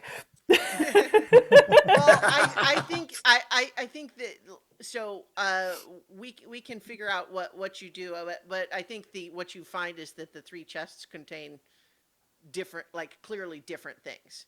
Like they're Right. That it wouldn't, it would be just kind of like if you took some of someone's underwear out of their underwear drawer and put it in their sock drawer. Oh, and so vice there's enough versa. for chests of the same stuff. Right. Okay. Yeah. So Well, then Okay. get some of each. yeah. Yeah, Now what you yeah. do Trade find some.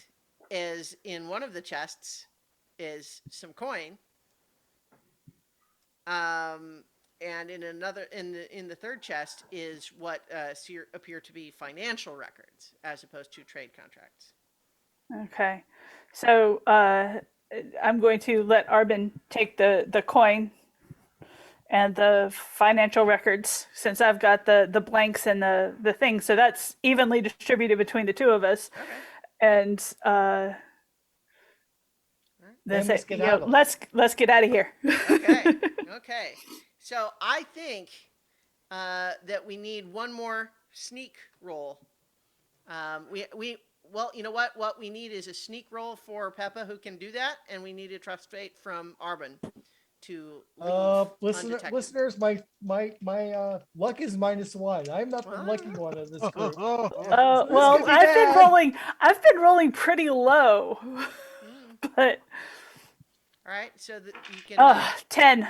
Okay. 10. Seven. Yep. So with a 10, you are able to, zip off into the night from the hatch undetected. Arvin, what did you get?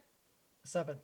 7. Okay, so for trust fate with a 7, I think on a hit you scrape by or barrel through. It's just it costs you, and I think in this context, hurrying to cost an exhaustion makes sense, unless you would Okay. prefer to No, I will take the exhaustion. you can get an that's extra fair. box of wear on your armor or something if you like. No, All right. Yeah. I already dodged that. Used Are that, you yeah. also taking the peppers? Can I fly with the peppers?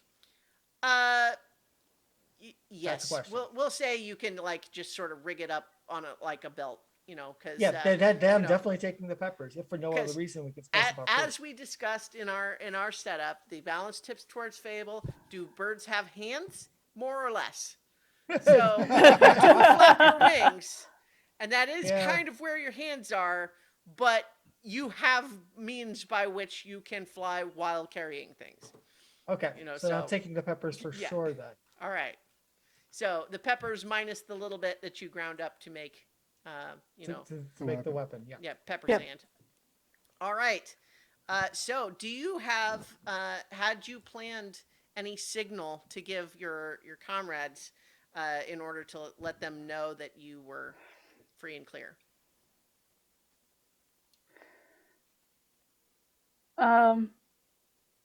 I don't think we had one I planned. think we were just going to the rendezvous point after.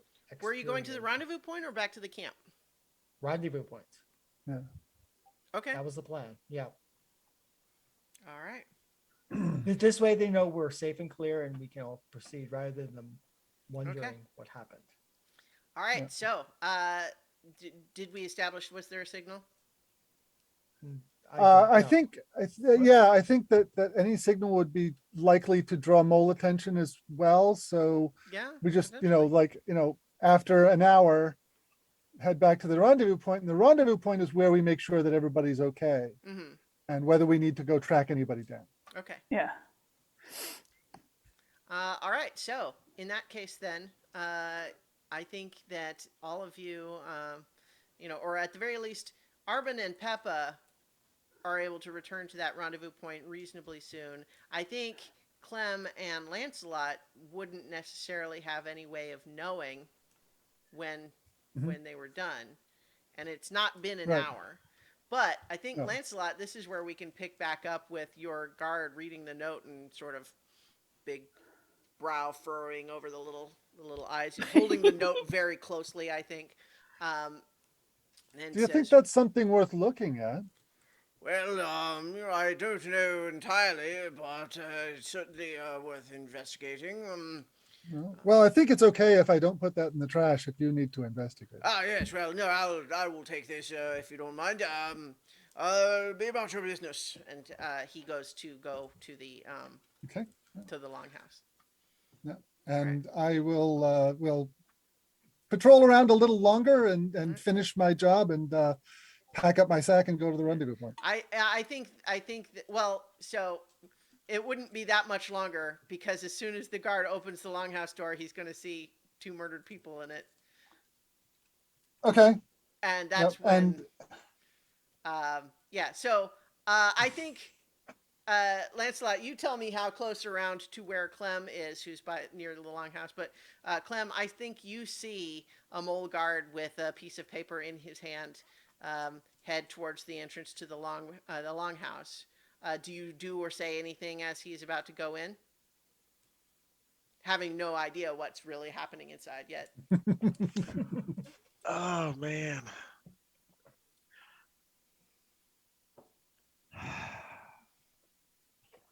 Can I see the ingress point that they had from where I'm at?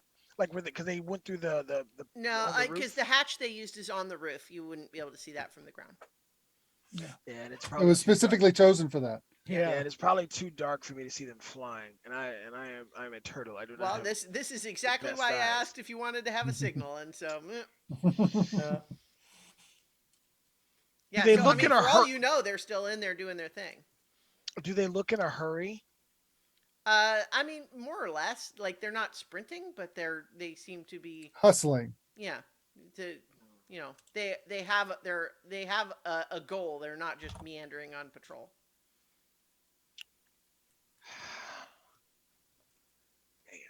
This is Okay, so like for all you know, yeah. but hard to say. And are these the only guards in the area? Like Well, the other guards? no, there's a bunch. They're on sort of various patrols doing. Yeah, little no. circuits, What I right? mean is like, since I don't know this guard in particular, it's not. Right. It's like not the guy from No, earlier who's now double. This is not the Okay. one that saw you Okay. earlier. Now that Okay. said, he might give you a look as he passes by because it's like, what are you doing on the streets? But all right. In fact, actually, for that matter, he's not going to stop, but I think he probably does actually pay you extra attention on the basis that he's just found a note that suggests there might be something up at the longhouse tonight. Oh, and Clem sees him, and he's like, "Well, hello there. It's a fine night for a drink, right?" Okay, so And he kind of toddles out a little bit and kind of woo. all right. Well, let's have another trick and NPC roll. That's with cunning. All right. That is 8. An 8. Okay, so I think that they stumble, you gain a critical opportunity.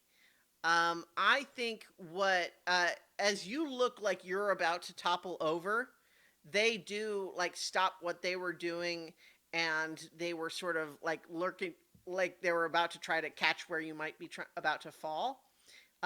They have the paper like in their hand as they're reaching out this hand, like thinking they're about to catch you. Okay. Can I get a glance at what that paper might say? I think you would have known that as a group you made. You don't. Oh know yeah. that, yeah. So you Yeah, know yeah, the yeah. Oh, paper so they I were just gonna- I just Okay, so you I just recognize it. can I recognize it? Yeah. Okay, got it. Then I will So at I the very will least, you fall. know what he was about to do. Right. I will go ahead and fall again, Okay. and I will let them help me up. I'll be like, "Oh, thank you so much, but I better get home. The missus doesn't like it when I'm out that long. I just said I was out for a smoke." I think that on the basis of you not getting a perfect success here, I think you're on the ground and he kind of looks at you and he looks over at the longhouse and he looks at you and says, "Stay here." And he goes up to go to the longhouse. All right. So, all right, what do you do as he turns to leave you? And is it just this one guard? Well, right now, yeah. Skedaddle. Run! Or Well, I guess I'll be exiting stage left. I'm out. okay. I think that's so. Let's go ahead and see a trust fate roll. That's fine.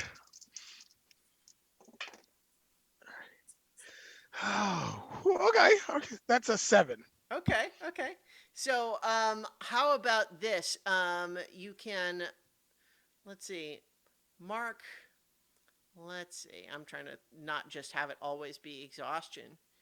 Um, you can go ahead and do you have wear on some of your? Yeah, Yeah. I think that you are gonna like as you're scrambling back to your feet. I think your hammer kind of bonks and scuffs against the street, and I'm gonna mark one wear on your hammer. So as you are skedaddling out, though, you are otherwise able to get away, and the guard does not notice because at this point he is opening the door to the longhouse and seeing a murdered guard pretty much right there, and then shortly thereafter the murdered mole, so I think Lancelot and Clem, as you are kind of moving out, you hear it most clearly. I think Arban and Peppa would hear a bit more distantly. You hear shouts of alarm, and then a big bell starts going ding, ding, ding, ding. Oh boy. You hear this Nigel? heartrending cry of Steve, no! when I meet up with Lancelot on the way to the rendezvous point, I simply go, "We probably should leave because the last time those bells went off, it was during the noodle incident." So, And oh, sorry, I didn't mean to cut you off. and I don't think they'll take too kindly to, one, us being here, and two, vagabonds being in town when the bell is going off. So I'm going to need, first of all, Clem to go ahead and mark 2 notoriety for the Grand Duchy, because of being in the vicinity of, suspiciously in the vicinity of the longhouse when this goes down. You're the only one who's got a witness to your presence there. Yikes. That's exactly why Arben had to be so ruthless, right? You can't leave witnesses. Yeah. So in any case, Arben and Peppa arrive back at the rendezvous point. You're a little early, right? Meaning Yeah. it hasn't been a whole hour, so you would expect to have to wait for a little bit to, before you would notice what else is going on. But how about this? I will offer one or the other of you to roll a trust fate to see if you spot the stone that Nigel left behind. Peppa, this is you, Peppa. I'm the unlucky one. I'm the unlucky one. Okay, I'll give it a shot. This It's not. Oh no! Oh, That's no. as low as I can get. It's a 3. Oh, no. Okay, Whoops. I think, unfortunately, not only do you not see it, but you accidentally step on it and just mush it into the mud. And so you've not only seen it, but now it's Now it's not visible. Not visible. Okay. Oh, No. the face expressions, David, are priceless. Oh no! Whoops. Right. So in the Oh. meantime, shortly thereafter, with the bells ringing, the Lancelot and Clem. Well, I'll Well- come back to you in a moment, Nigel. Okay.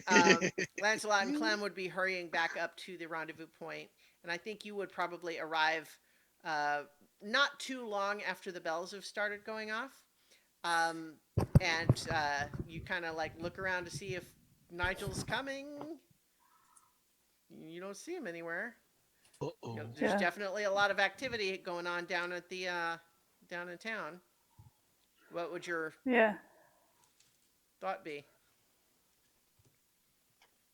Oh, Should go. And with expeditious speed. Yeah. Should we do like a flyover and see if there's any sign of him in the town, or head back Yeah. and see if he's at the camp? Maybe he headed back early. He was no. supposed, one of us should stay here in case he Okay. shows up. Okay. So I mean, I hate to split the party, but one of us stays here, one of us goes to the camp, and Peppa and I fly over the town and see if we can spot him. That sounds awful, like an awful plan to split us all up, but it would cover the most ground. With all this ruckus, I think I should be the one to go, because a guard did see me outside of the longhouse. I wasn't directly there, but they did see me. So He you was- want to go to the camp. Yes, I saw the paper we made just in case of a situation. So I'm assuming that was you, Lancelot. Okay. And if Lancelot stays here, we can give him the papers that Yeah, we give- found in the longhouse. the papers, the peppers. Yeah, you can Yeah. get the stuff. And whose vision is best at this time of morning? Yeah, I think the moon has started to set by now, so it is getting pretty dark. Yeah. I think your vision is probably better than mine, so it might be better for you to Scouting. you to scout the town, and I'll go with Clem to the clearing. Okay. Does that sound good, Lancelot? Any objections? Thoughts? Nobilis? Sounds good to me. Okay, so as Arbin, as you go to scout back over the town, I think this is once again going to be a trust fate Oh dear. To try to Oh boy. see. So this is like if you were just keeping your distance, you wouldn't need to trust fate. You would be hard to see at night. But you're trying to get close enough that you could actually like gain useful information. Yes, spot a capybara on the run. That is a 5. Okay. I think that you are not able to get as much as you would have hoped for. Like you have not really managed to search the whole town when you do hear someone shouting, "Someone's flying above! Can you see them?" Yeah, time to evacuate. All right. Strategic retreat. Yeah. Would Yep, you return strategic to retreat. the rendezvous point or the? Yes, the rendezvous point, because otherwise Lancelot doesn't know anything. So yeah. Okay. Yeah. All right. So, Nigel, you are getting close to the campsite, and these guys are still with you. They're basically trying to nudge you to go a little faster because I would imagine you're not in a hurry. Not particularly, but if they, when the nudges start getting insistent, he'll pick up the pace. At a certain point, you're not there yet, but then you start hearing, echoing from the town below. You start hearing the alarm bells going off down there, and so your escorts here, stop for a moment, look at each other, and the Badger just says, "I don't suppose you know what that's all about." Well, given that the last time we were here, those bells started ringing, perhaps I believe that is a sign that my friends will be returning, including Mr. Quest. Hmm. All right then. Well, continue. Lead the way. So do you lead them all the way to the camp? Yeah, Okay. Yeah, so 'cause- you certainly lead them to an empty camp. And they are not happy about that. I think once again, it looks like you're about to get a punch in the stomach for wasting their time. Do you have anything else that was going to hold them off for now? uh, well, I think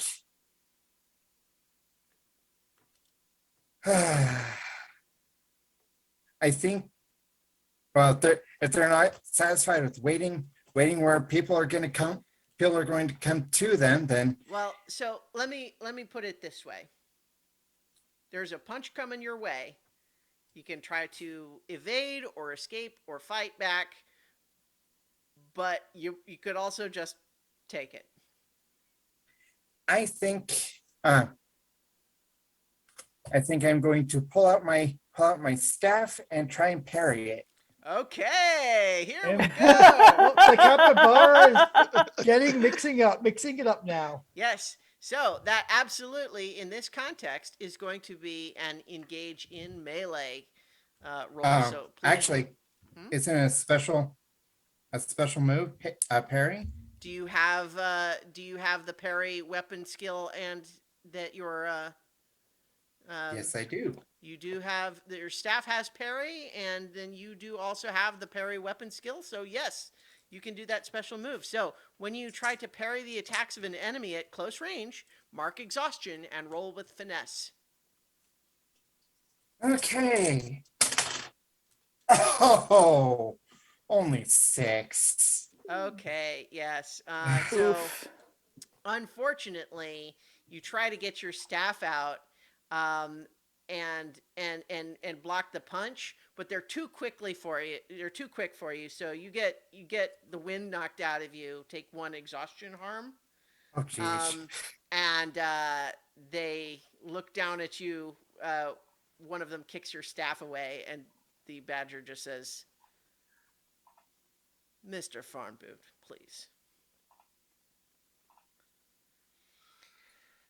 So, you think they're coming back here? I don't see any reason why not. All right. So, describe this camp for me. You had set it up previously. Do you have like tents and stuff, or I think uh, you can all Uh, describe this, fill in details for just the look of this camp? I mean, I'd imagine bedrolls and a fire pit. Hmm. Yeah, Yeah. we're not Nothing- expecting rain, so Mm-hmm. Yeah. and nothing too extravagant because we are, vagabonds and we're kind of notorious here in this town. So All right. Okay. So what they're gonna look around, and they say, "All right, here's what we're gonna do." And one of them pulls out a dagger. We're gonna hide. You're gonna sit right there by that campfire, and you're not gonna warn your friends.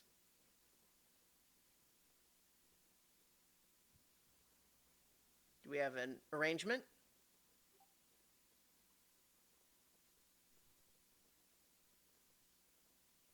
We might have to Are, throw you I think he froze. out. yeah. Yeah.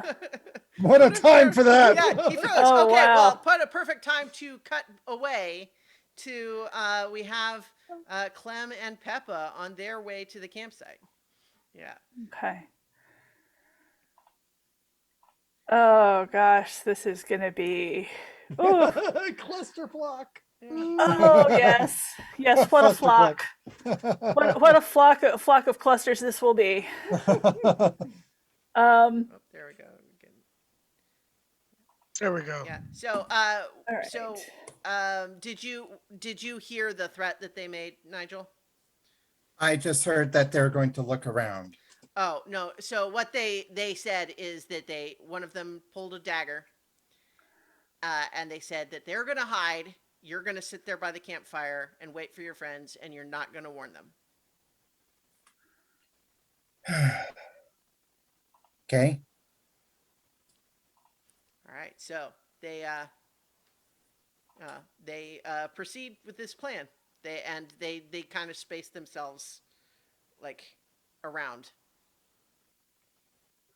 So you watch them kind of go into like like some shrubs and kind of hide behind trees to where they would not be visible from the path that you took to get here.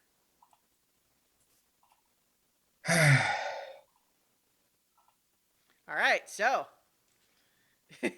Peppa and Clem are making their way towards the camp. So I think as you are coming upon the camp, you can see Nigel sitting there. Would you have started the fire or anything, or are you basically just like? I mean, they didn't like force you to do that or anything. So like, you tell me what you would be No, doing. I Sitting there think in the I would dark, or be there. With kind of be kneeling in front of the dark fire pit. Mm-hmm. Staff on the ground, and just basically looking towards the path. Okay.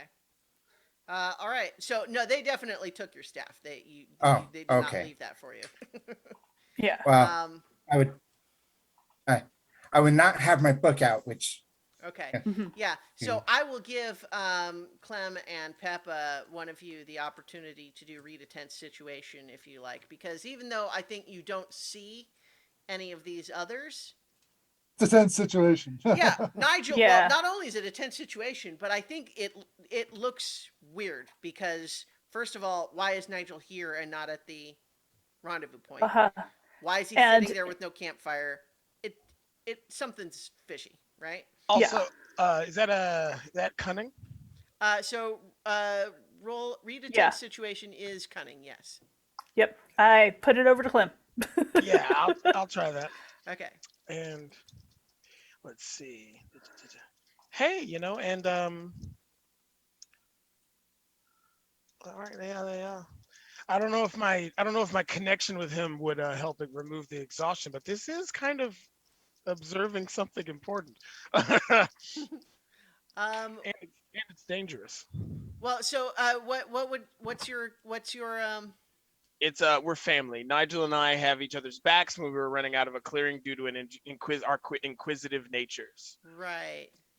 So if I help him fulfill his nature, entering danger to observe something important, we can clear our exhaustion track.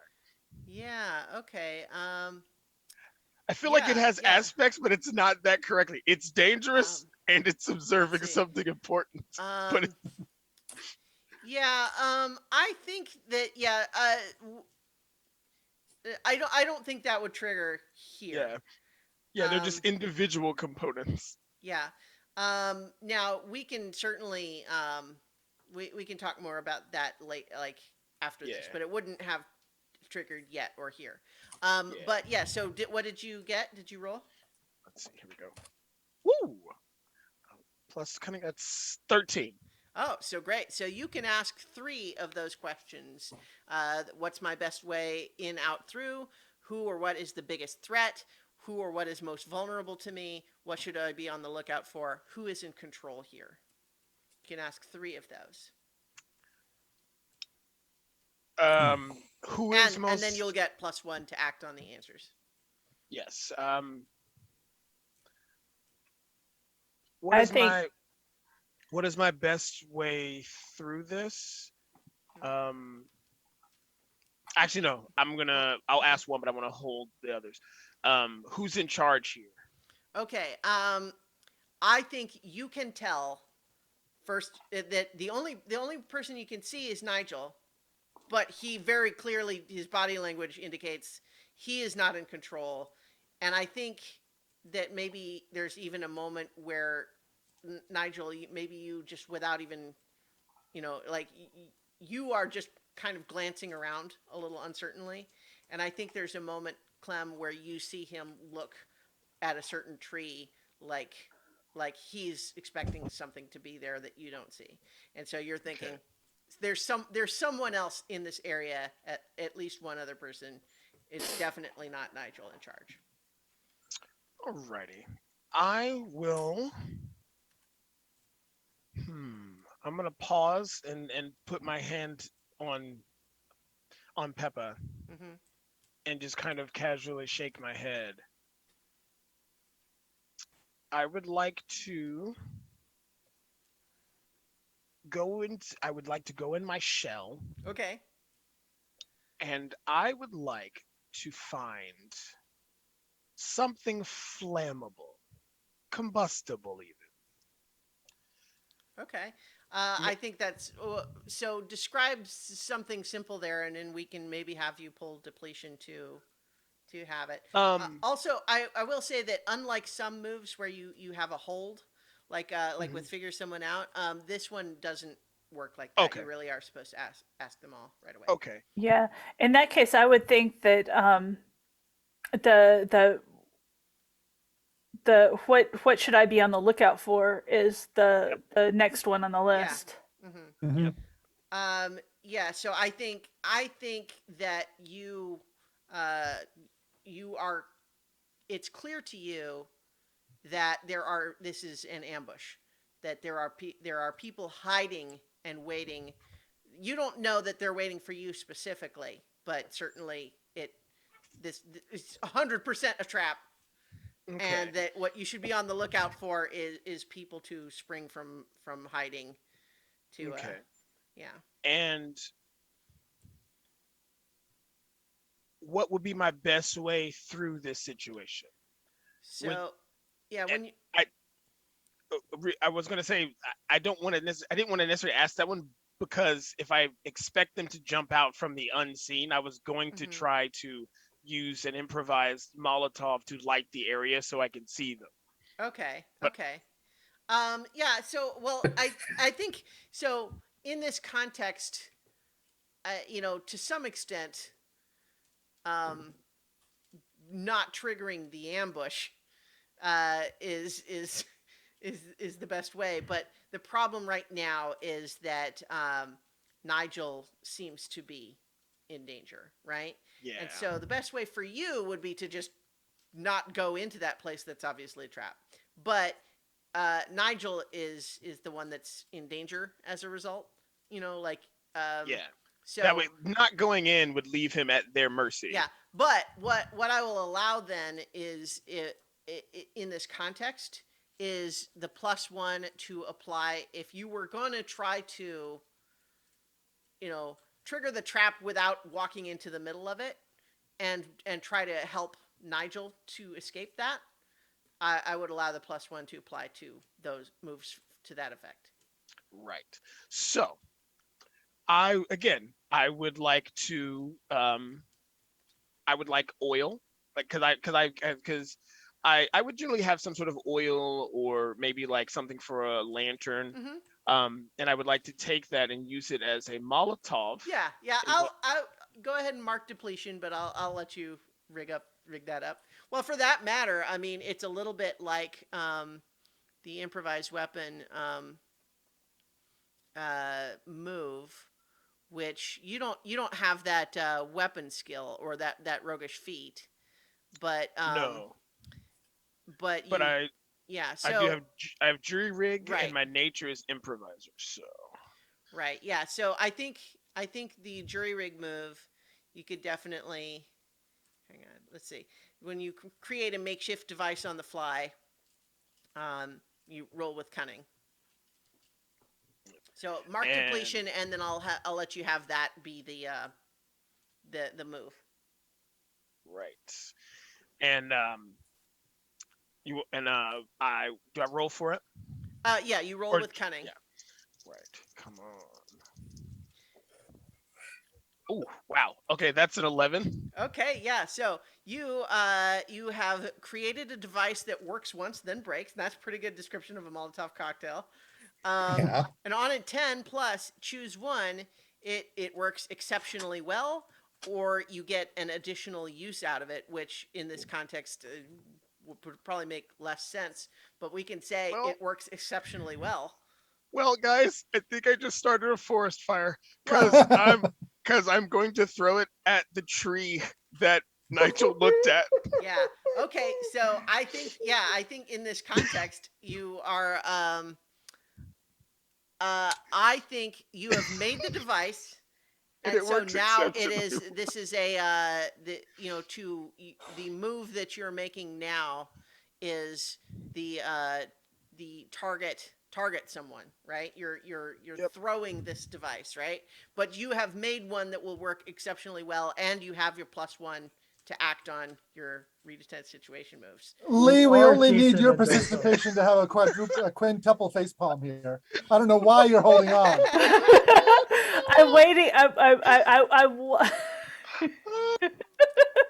Even Jason did a facepalm. All right, so no, All hey, right, there we are. all right. So go ahead and roll your target someone, which is with finesse, and you can add an additional +1 to your roll. Oh, I mean, I'm not one to talk. okay, that's a 10 with the +1 for my Nice. finesse and a +1 for the +1. Okay. So then on a 10 plus for target someone, what it has here is you can strike again before they get to cover, inflict injury again, or to keep your position hidden, your choice. And Oh. so what I would so that's your option is you can either keep your position hidden, firing again, striking again doesn't work because you have one use. Yeah. But you inflict basically more injury. Burn the fucker. Yeah. So Yeah, I'll so- inflict more injury. yeah. Okay. All right. Okay. And we're so all going to have to mark depletion because we don't have bedrolls anymore. okay. So here's this thing. So I want us to paint the scene here. Okay. Okay. There's a moment where Clem and Peppa are coming up the path, seeing Nigel sitting there all by himself, kind of oddly. Clem stops you with a hand, goes into his shell, Yes. Clink, clink, clink. The two turtle legs clink, standing there clink. with just the shell. coming back up with a Molotov cocktail, throwing No, it at no. a specific. He bends forward and it just goes bloop out. Oh, like a cannon. Yeah. Yeah. Fires out, and it crashes against a specific tree, which is then splashes around it and is just enveloped in fire. And all of a sudden, you see an on fire badger running away from the tree, going ah! So, Peppa, what would you like to do in this circumstance? And I'll have that same question for you in a moment here, Nigel. I would like to dodge the flaming badger. Well, I mean, he's not coming right at you or anything. Okay. Boy, am I glad we gave all that paperwork to Bagpiper Morbing. Because for some reason, right at that second, I couldn't remember Lancelot's actual name. All right, so I think that Peppa will. What I want her to do, what I think makes sense for her to do, is to fly up to the tree and take out her bow and arrow and see if anybody else comes out of the burning forest, but actually that doesn't make sense because the forest is now on fire. Well, I mean, it's not Well, it's like one so, tree right now. It right now. One it's tree one right tree. now, yes. Right, One and it's tree? also like Molotov cocktail, which like it's burning its own accelerant right now, which is certainly Right. a hazard for a larger fire, but it's a little different than saying the tree is already burning, right? Because it's kind of like Okay. how like some people will do that trick where you put like lighter fluid on your hand or something and it just burns the lighter fluid Okay. at first. Well, So I've got trick shot, yeah. So and I've got a bow with trick shot on it. all right. Well, so how about this? Well, without making a roll, at least from the moment, we'll say that flying up to probably not perch on the tree that's on fire, Right. but to an elevated location in the area to watch for others. Right. Right. Okay. Yeah. Yeah. So we'll do that, and in a moment, we'll come back to you when the opportunity presents itself. Nigel, I think that you maybe saw Clem and Peppa coming up the path. Didn't say anything yet because it was, it didn't take very long for all this to happen. And I think like you're not supposed to warn your friends. But then all of that happens. So Nigel, now what? The badger is Okay. on fire and screaming. The other two have not yet emerged from hiding, but it's only been a few seconds. The campfire, would that have, like basically a stone, like a ring of stones? Yeah, I would think so. You just got a ring of stones that you built for the little fire pit. Okay. Yeah. So I would like to take one of the stones and try and brain the badger. Okay. We are all right. resorting to violence so easily right now. Yeah. Yeah. Listen, Okay. guys, I have a fear of commitment. Okay. Oh no. Okay. So I think just throwing a rock at the burning badger would be. I mean, that's going to be a target someone roll. So targeting a vulnerable foe at far range. So that's a roll for finesse. Okay. And I'm just wondering what poor Lancelot, back in the rendezvous point, is thinking about all of this. Well, yeah, and Arbin and Lancelot are. Yeah, we'll cut back to you in a moment. How'd that go, Nigel? That's a max roll. Okay. So total of 14. Okay, yeah. So that means that what I'm going to go ahead and say here is that there's two of the options that you get for getting a 10 plus don't make any sense because the first thing that happens is that you hit him right in the head and he just goes down with a grunt and he's lying there now on fire, not moving. So the strike again before they get to cover is kind of moot. So is inflict injury again. And then as far as keep your position hidden, like what I will give you here is that if you decide to suddenly sprint into the darkness or something, the bad guys can maybe lose sight of you. Can I basically sprint towards Clem and Peppa? Well, I mean, Peppa's up in the trees now. Or You can sprint Clem at towards least? Clem. Yeah. Mm-hmm. I'll Yeah. allow that. Sure. So, okay. Peppa. So, yeah. Well, so the two of you see the badger run out. Nigel just and then Yeah. So, at the very least, this guy's been knocked unconscious, but he is on fire. Probably not okay. Yeah. So yeah. In any case, Peppa, I think you do see, at this point, two others, an otter and a fox, both beefy individuals, emerge from the shrubbery. One with a dagger drawn, another with a sword drawn. They're wearing, light armor, so to speak, and so you may now attempt your attack on one or the other of them? Do you have a preference?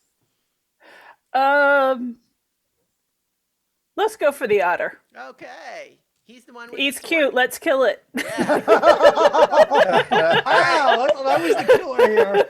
yeah. Okay, so you All right. are targeting a vulnerable foe at far range. Roll finesse. Yes, I unless, am. Yeah, I mean this is Uh, not really a trick shot unless like you're trying to do something fancier than shoot a guy. Yeah, well, what I want to do is shoot my arrow through the fire so that it's a fire arrow that then hits the guy and sets him on fire too. I have just proposed a name for our group. We are the firefighters. Nice. Okay. So your trick shot move then is when you fire a clever shot designed to take advantage of the environment at any range, you mark where on your bow and roll with finesse. Okay, so let me trick shot bow, current wear. All right, I can mark where and roll with finesse. Oh, And that's an you have been on fire tonight with that roll. So, What, literally? well, I mean, she missed a couple of them in the longhouse. Yeah. Yeah. So on a 10 plus, you can choose 3. You know, your shot lands in any target of your choice within range, even if it's behind cover. Your shot strikes a second available target of your choice. Second available well, target. So, yeah, your shot cuts something, breaks something, or knocks something over your choice. Your shot distracts an opponent and provides an opportunity. So you can choose 3 of those. All right, Double option so for I want to sure. hit. So the shot hits the second available target, so I want to hit both of them. Okay. So it's only going to set one of them on fire. Right, but it is going to. And then shot just, but the shot is going to distract the other one Yeah. and provide an Well, opportunity. it's going to hit both in the sense that Yeah. it's going to graze one and do a point of injury, and then Uh-huh. land in the other one, doing a point Right. of injury, but then also setting them on fire. Okay, I'll Yeah. go with that. Yeah. Um, So. Yeah. Um. Yeah. So. Kapoing, kapoing, swoosh, whoosh. Ah!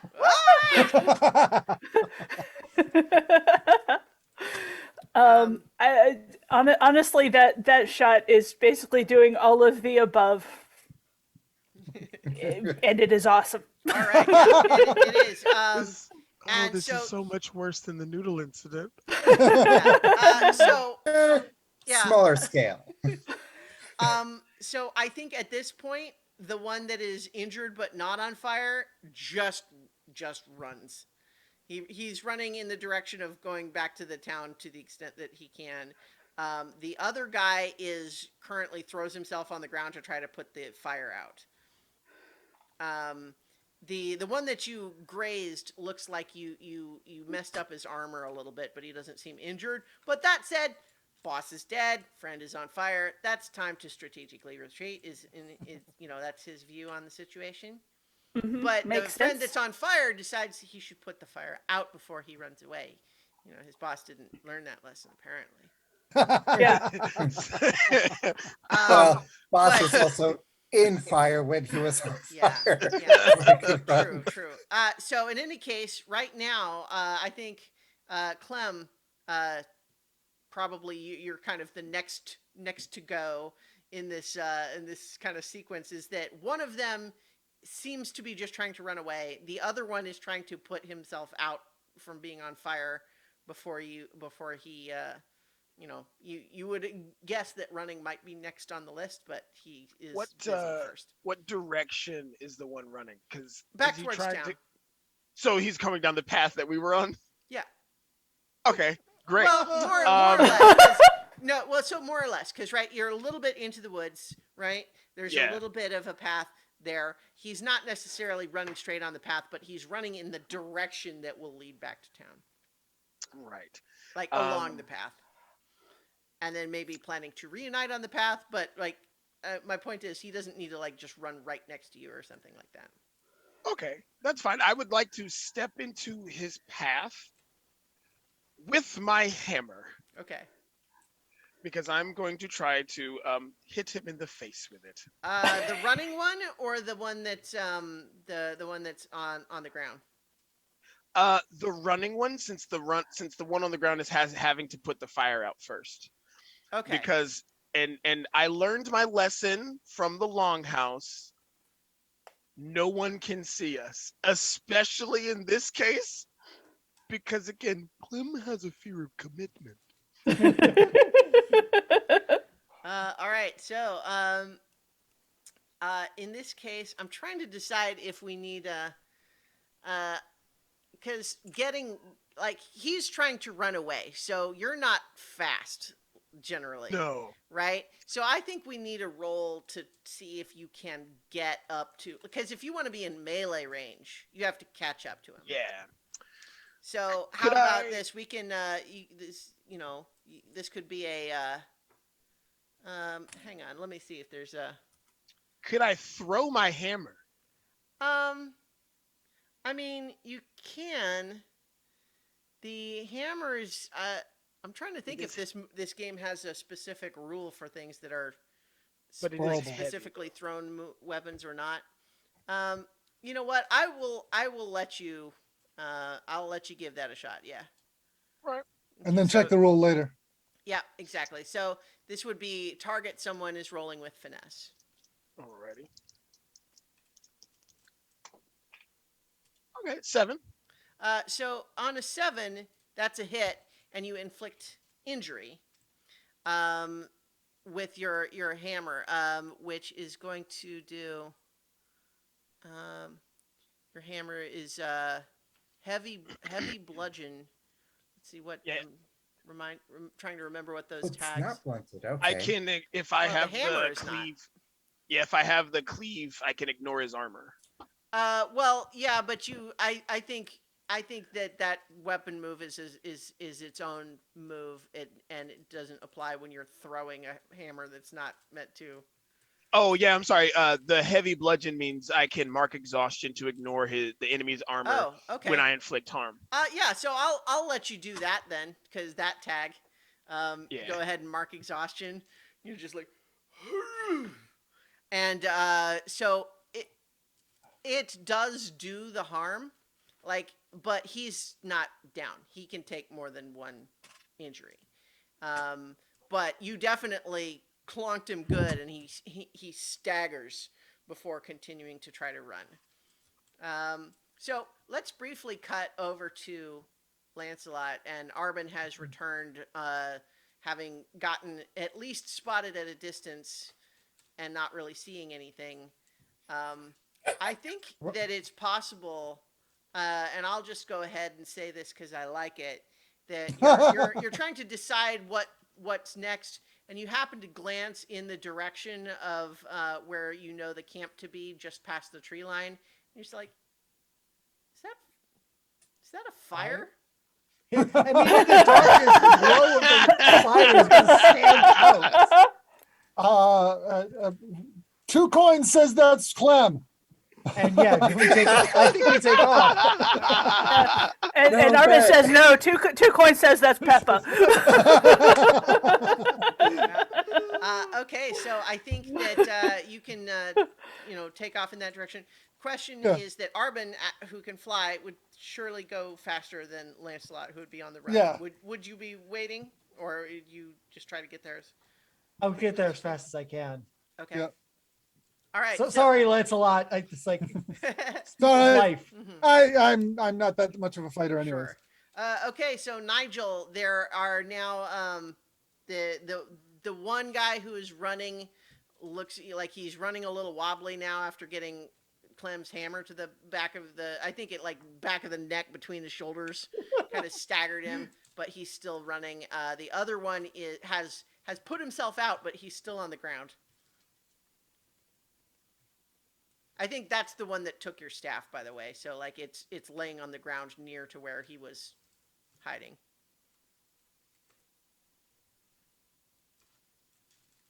All right. So sorry. Is there a specific person's move? I'm telling you that you can. It's your. This is not an Okay. order. But I'm giving you an opportunity now to do something. Yeah. But I will go and retrieve my staff. Okay. So do you do anything else with it, or you just go and pick it up? Um, Whack can I him! hit the Whack guy the on guy the that's on ground? fire. Yeah. Yeah. Well, he's smoldering now. Sure. He's smoldering now. So go ahead and engage in melee with your staff. This would be roll it with What's might. mine? Mm-hmm. 6. 6. Yeah. Okay. Unfortunately, I think as you go to hit him, he rolls out of the way and pulls your feet out from under you. And so, yeah, how about you take, either one injury, or you can mark where.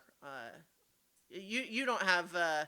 Yeah, I guess you have robes that can take one wear, but then that would be it. So if you Well- can do that or take one injury. I am gonna go and take the injury because that's one thing I'm not almost out of. Okay. Yeah. So, Peppa, you have two choices now. You have the running one who is making some headway out of the area.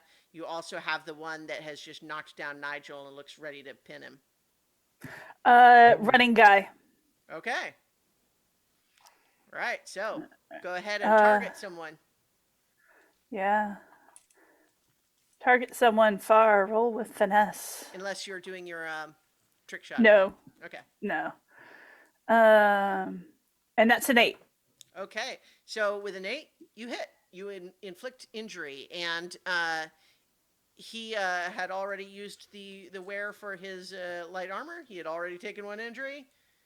You get him right in the center of the back and center of mass, and he just goes down tumbling into the shrubbery. Center mass. It's not me that has to aim center mass this time. Yes. It helps if you're throwing your hammer. So Clem, Or yeah, Clem, you are now presented with Nigel is on the ground with this was the otter that was has knocked Nigel down. Looks like he's about to try to hurt him some more. But you've also got this fire that you started, looking like it's getting ready to spread.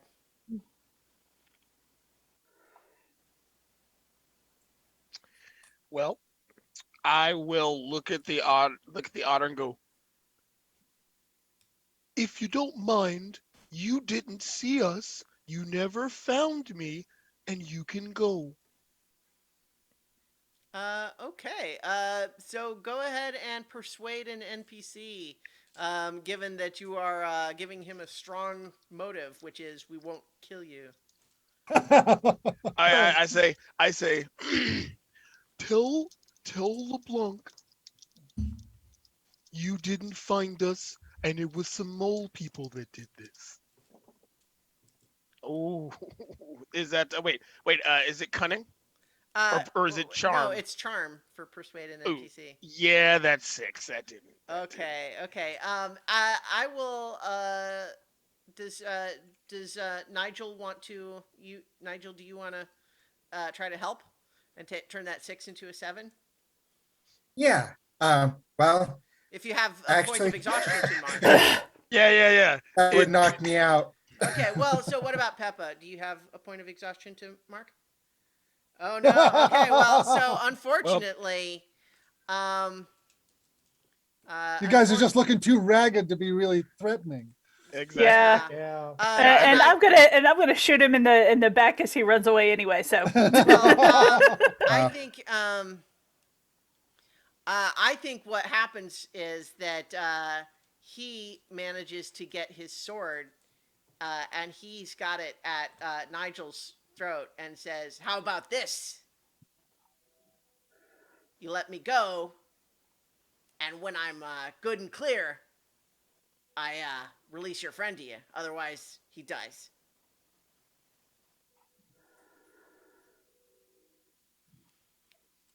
So, Peppa, I think you are at you're seeing this happen. Clem, you just made your shot. Nigel, you've got a sword at your throat. Hey, Arbon, it looks like you're swooping in out of the darkness, and you see an otter with a sword at Nigel's throat, and a fire apparently happening. Well, the fire is bad. The otter with the sword at my friend's throat is worse. Mm. So I think we're going to try what we did with the guard again, and try to blindside this guy. Okay, so attempt a roguish. Wait, no. So blindside is the it's a roguish feat, right? It's Yeah. roguish feat. I need a better finesse, guys. Yeah, same. But actually, that's a 12, so I guess I did okay. Nice. Yeah. Yeah. So I think, he's looking there like, no, you're gonna let me go. I'm gonna take your little friend with me, and if you don't want him to die, you're gonna let me get clear, and then I'm gonna tell everybody about you, Clem. I know all about you and the way you just left Milady de Blanc. You just left her in the lurch. You know what? She doesn't take kindly to that sort of thing. And all of a sudden, he's got Arbon's sword through the back of his neck. Yep. Kind of rolls over Yeah. backwards. And so, all of you are fine, or not. The enemies have been dealt with, but there is still a tree on fire that's starting to spread into the nearby brush. Oh yeah. So blindside just takes him out. Wow. Well, no, if he had, he had already taken some injury, so he Oh, didn't okay. have Yeah. any to spare. Yeah, he had recently been on fire. Yeah. Well, that's Yeah. I finished. And had an arrow in him, so. Yeah. Yep. But we have a fire. I would like to try to start taking like dirt or sand and stuff that like we had for the fire pit to try to put it out before it spreads, or at least start a break line around the flaming Yeah, tree. sure. Or pick up the bedrolls and start, beating out the flames with. Yeah. So I would say you can go ahead and do a trust fate on that, and if anyone else wants to, well, no one else has the exhaustion to, maybe Arbin can mark exhaustion to try to help. Yep. Yeah. So to give the roll, see if I need to add it. Yeah, so do trust fate to start trying to put out the fire.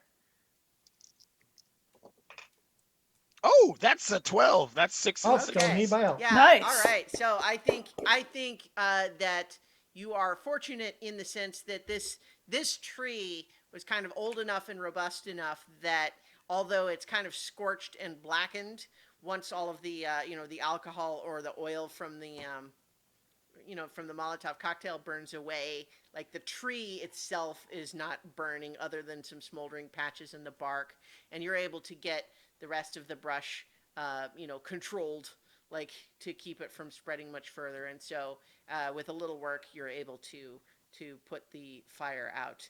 And I think at about that time, Lancelot comes running, huffing and puffing up the path.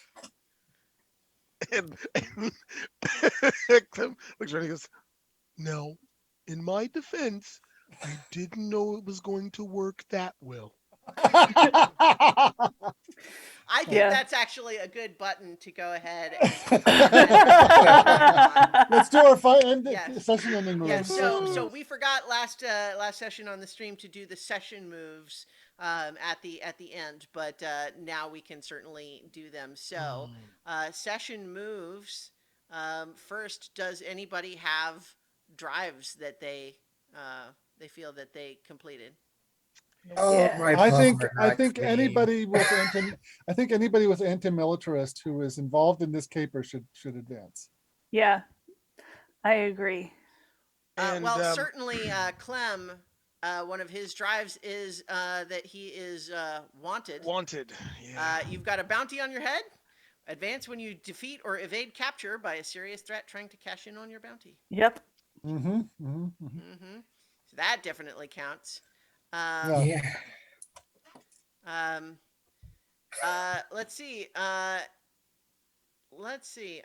Nigel, I think it wasn't you specifically, but certainly part of the group's plan that you advanced when you accomplished an illicit criminal goal while maintaining a believable veneer of innocence.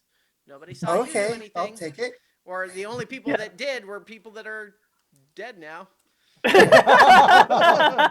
Yeah. Yeah. Um, Wow. yeah. This session, man. I've been waiting for it. Yeah. Oh. I got two kills. Two.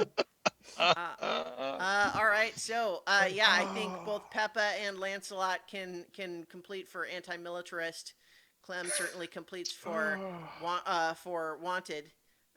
Arbin, you have revenge against a specific guy who's not in the area, and then wanderlust. So I think neither of those works for you Nope. this time. But then I'll give you Nigel some clean paws. So you have each of you who completed a drive get an advancement. Which I you think can, that's all of us. well, Except me. except for I don't Arbin. remember Oh. Arbin. Yeah. Oh, okay. So you can, if you already know what you want, feel free to tell us. Otherwise, you can think about it some. I'm definitely bringing my finesse up to 0. Okay. that's, Yeah. that's just too important to leave at -1. And then you also, of course, one at a time, you can choose to change one element of your playbook if you like. You can replace a drive with a new drive. You can replace your nature with a new nature, or you can replace a connection with a different connection. Yeah. And so feel free, of course, also to think about those and choose something later if you can't think of it on the spot. Okay. Part of advancement is you can add a move, right? Well, yeah, it's one of your Okay. advancement moves is you can add like a new move from your playbook or one of the other playbooks. Advancement here. Let's see. You can. Why is it?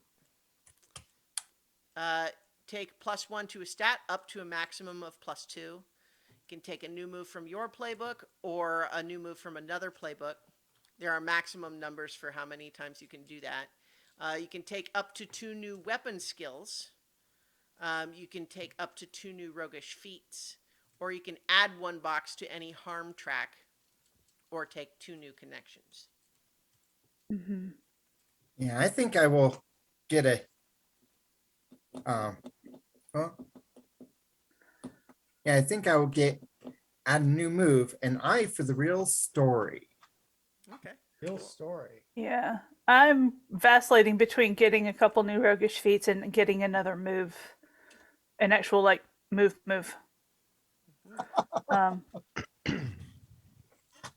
So I will make that decision offline. Okay. All right. Yeah. Well, so that was a fun session tonight. I had been kind of waiting for us to actually get into the action of that a bit, and it turned out great. And you're all a little weary, but you managed.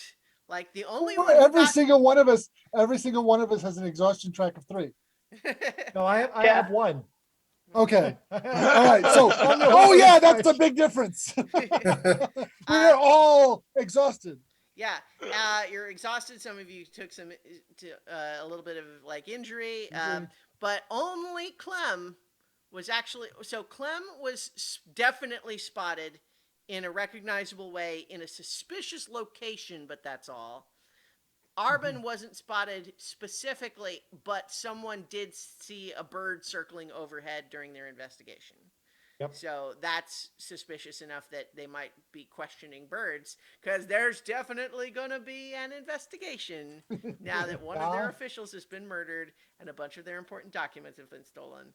But we have successfully delayed whatever it was that they were going to do because that Maybe. investigation is going to take time. Well, it's hard to know entirely what the effect will be, but you have certainly dealt a blow.